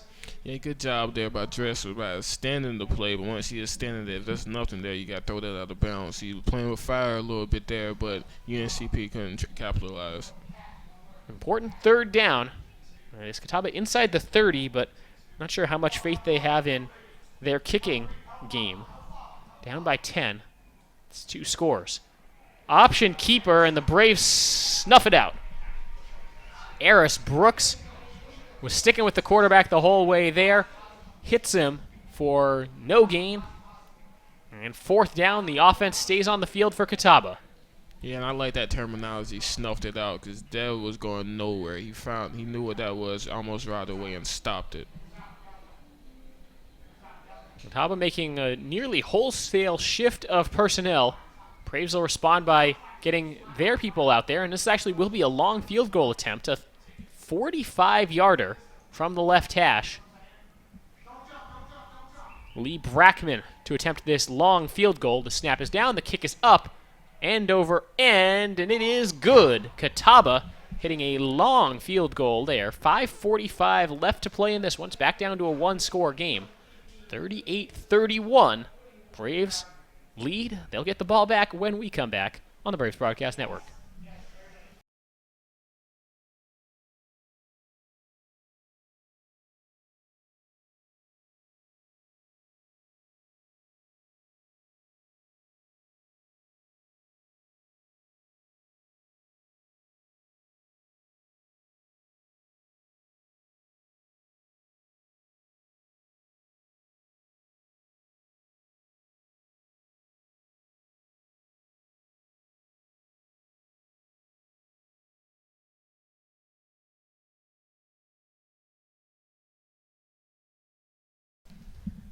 Last drive from Catawba, 9 plays, 54 yards in 2 minutes 42 seconds. They got some big chunks, but then stalled once they got inside the Braves' 30.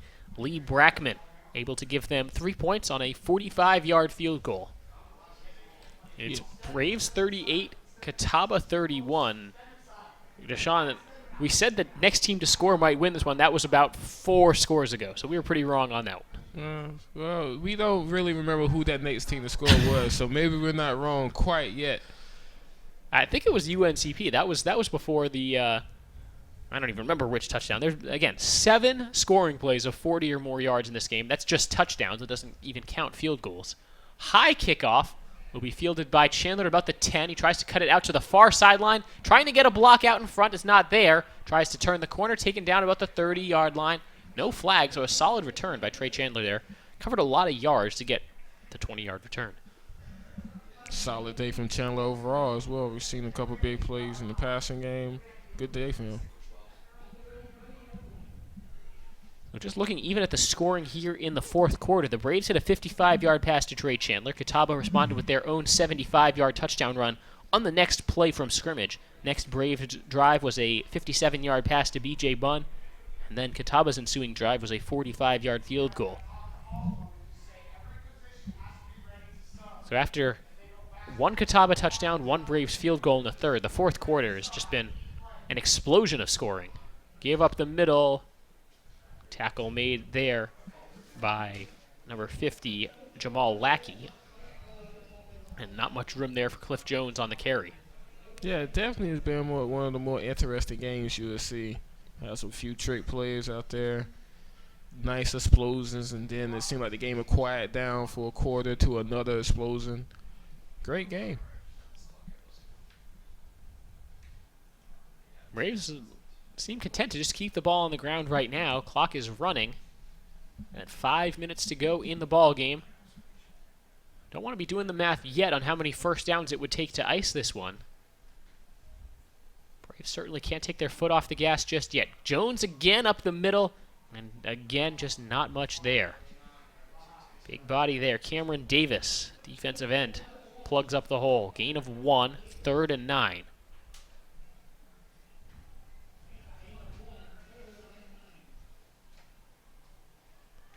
Real question now, how much do you trust your quarterback, and that's what kind of play do you run right now? You can keep it on the ground, guarantee that you're going to run another 30, 40 seconds off the clock before you punt, because most likely you're not going to get 9 yards on a run. Or do you air it out, try to get the first down? It's a pass play against a 4-man rush. O'Brien steps up, throws, caught by 3 into Catawba territory. First down, UNCP. Yeah, and good call there by the coach as well. How good the UNCP passing game has looked so far this quarter. Don't blame them at all for going for that play. They needed 9, and they got 20. It's a first down for the black and gold at the Catawba 49-yard line with under 4 minutes to play. This can run another almost 2 minutes off the clock unless Catawba burns one of their timeouts. They only have 2 left. Remember, they called a timeout before that 2-point conversion. So it was a beautiful 2-point conversion. Can't take that away from them, but they probably want that timeout right now. For sure. Play clock down to 7.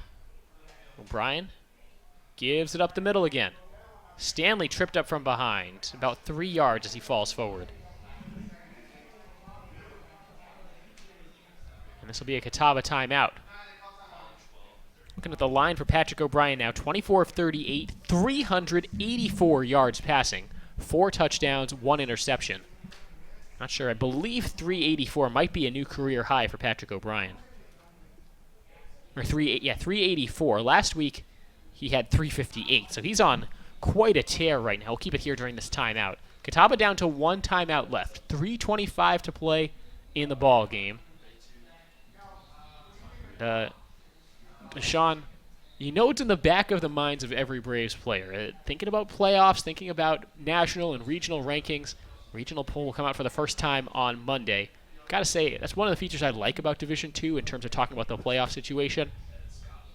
There are, 3 weeks left in the season. The Braves will play 2 games in the final 3 weeks. But the regional poll is what determines playoff positioning.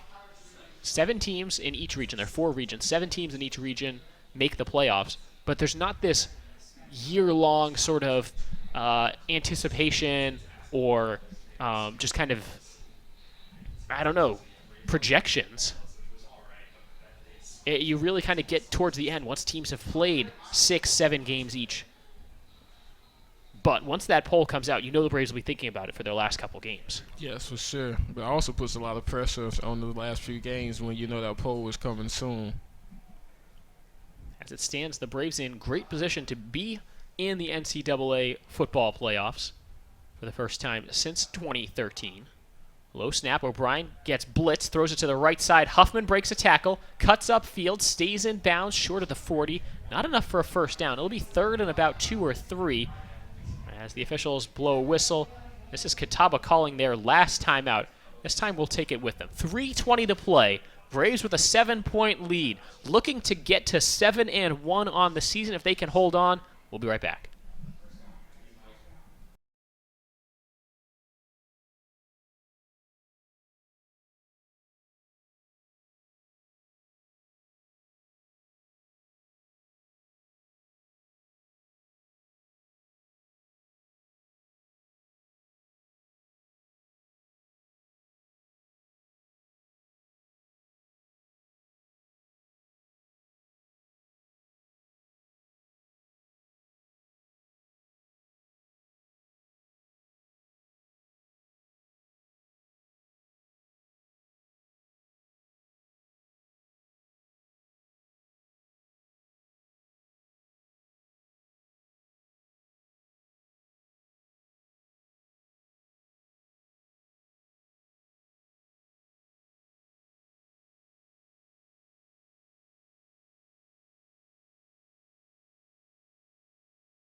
Third down and 2. The Braves, with a first down, could more or less clinch the victory. Catawba out of timeouts now, as the Braves come in at 6-1, number 20 in the nation. Catawba at 3-4. Their team that was in the playoffs last year, but have had some major injuries to their offense. Also, just a loss of a lot of players. They do return 9 starters on defense. They've been mostly solid on defense, I would say, but have given up quite a few big plays. Give off right side. Stanley has a hole and a first down for UNCP. And Catawba gambled a little, brought pressure, and the Braves found a hole. Yeah, for sure. And it looked like someone got him by the ankles. That could have been an even bigger play than it was. Antonio Stanley, 2 weeks ago, had a 12-carry, 192-yard, 3-touchdown outing to spoil Lenore Ryan's homecoming. Here today, he's got 18 carries for 81 yards before that last carry and a touchdown. And the Braves will be in no hurry here in the final 3 minutes. Catawba doesn't have the means to stop the clock, and at this point, one more first down for UNCP should clinch the victory.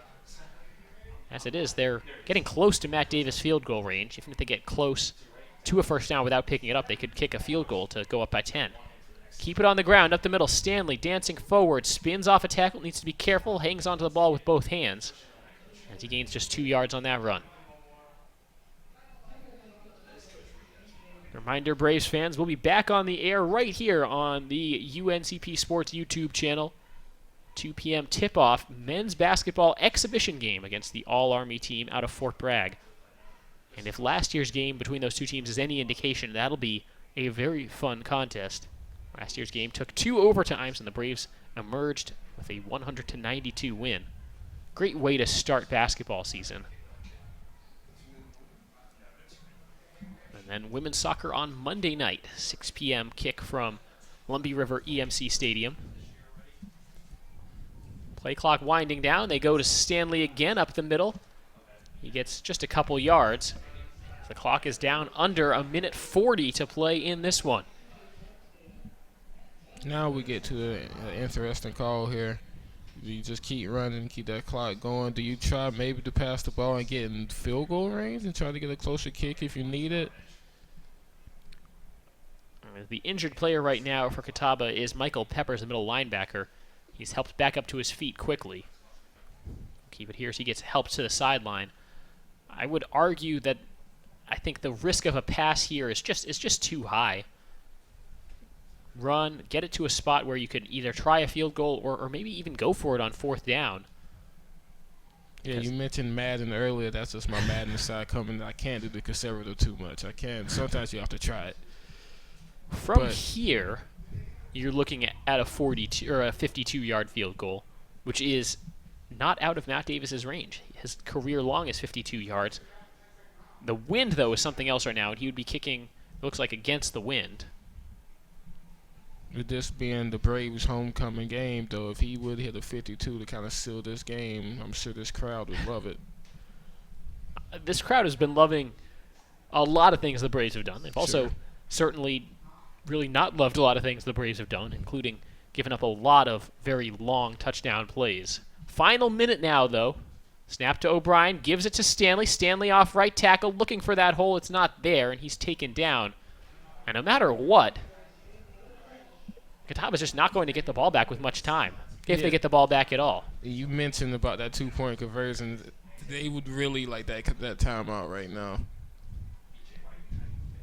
Huge difference right now for Catawba would be able to stop the clock one more time. However, if they didn't make that 2-point conversion, if you argue that they needed that timeout to get the 2-point conversion, we're not even in this spot at all. They would have a 8 or 9 point difference instead of just 7. Braves will take this clock all the way down and then call a timeout. And then we'll see what they do. Game clock at 20, play clock at 4. Offense is on the field on 4th down, and now they call that timeout. 16 seconds left. And now the question really comes up, what do you do here? 16 seconds remaining. It's definitely a tough call. The safest thing would be to punt it. Would be to punt it, absolutely. Either via a quick kick or something else. It's 4th and 10, so the hard count to try to draw somebody offsides doesn't help you that much. It still would be 4th down. Another run, and if you don't get it, the clock stops. Catawba gets the ball back and can try a Hail Mary to try to tie the game. Yeah, you definitely don't want to give him the ball in this field position because a Hail Mary, you're getting close to he can get the ball. I don't know how his arm is, Joseph Dress, but it's definitely in a place that he can get at least close to the end zone. So I would think the safest thing would be to punt. The crazy thing to do, and again, we talked about how crazy this game has been, the crazy thing to do might be to just sprint backwards, take the safety, and run about 9 seconds off the clock. Looks like they will try a very long field goal. And ready to return this if it falls short is Sam Mobley. As this would be a 53-yard field goal. It would be a new career long for Matt Davis against the wind. The kick is up. It looks to be long enough, and it is good! Matt Davis hits the field goal. He did take a hit at the end of that play. Davis is hurt. Flag on the play as Davis gets helped back up by B.J. Bunn.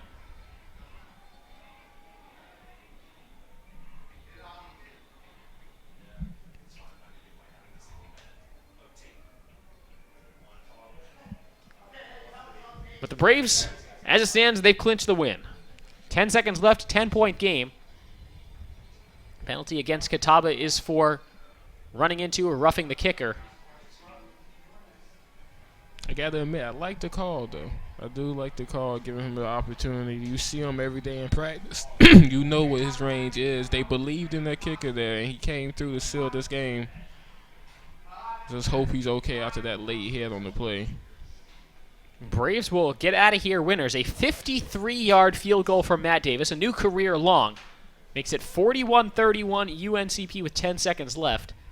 Davis can't be that badly injured as he's going to stay on the field to kick off. Yeah, it looks like he's going to walk it off. I'm not sure exactly what happened, but just based on how he was walking off the field, I think he just took one right to the groin. Groin injury there, perhaps for Matt Davis. And you can see on that far sideline the Catawba fans starting to make their way towards the exits. Good turnout by the visiting fans in the visiting section, but a better turnout from UNCP fans. They will be thrilled with a homecoming victory. UNCP will improve to 9-1 all-time in homecoming games, 7-1 this season, and all-time against Catawba, 3-3.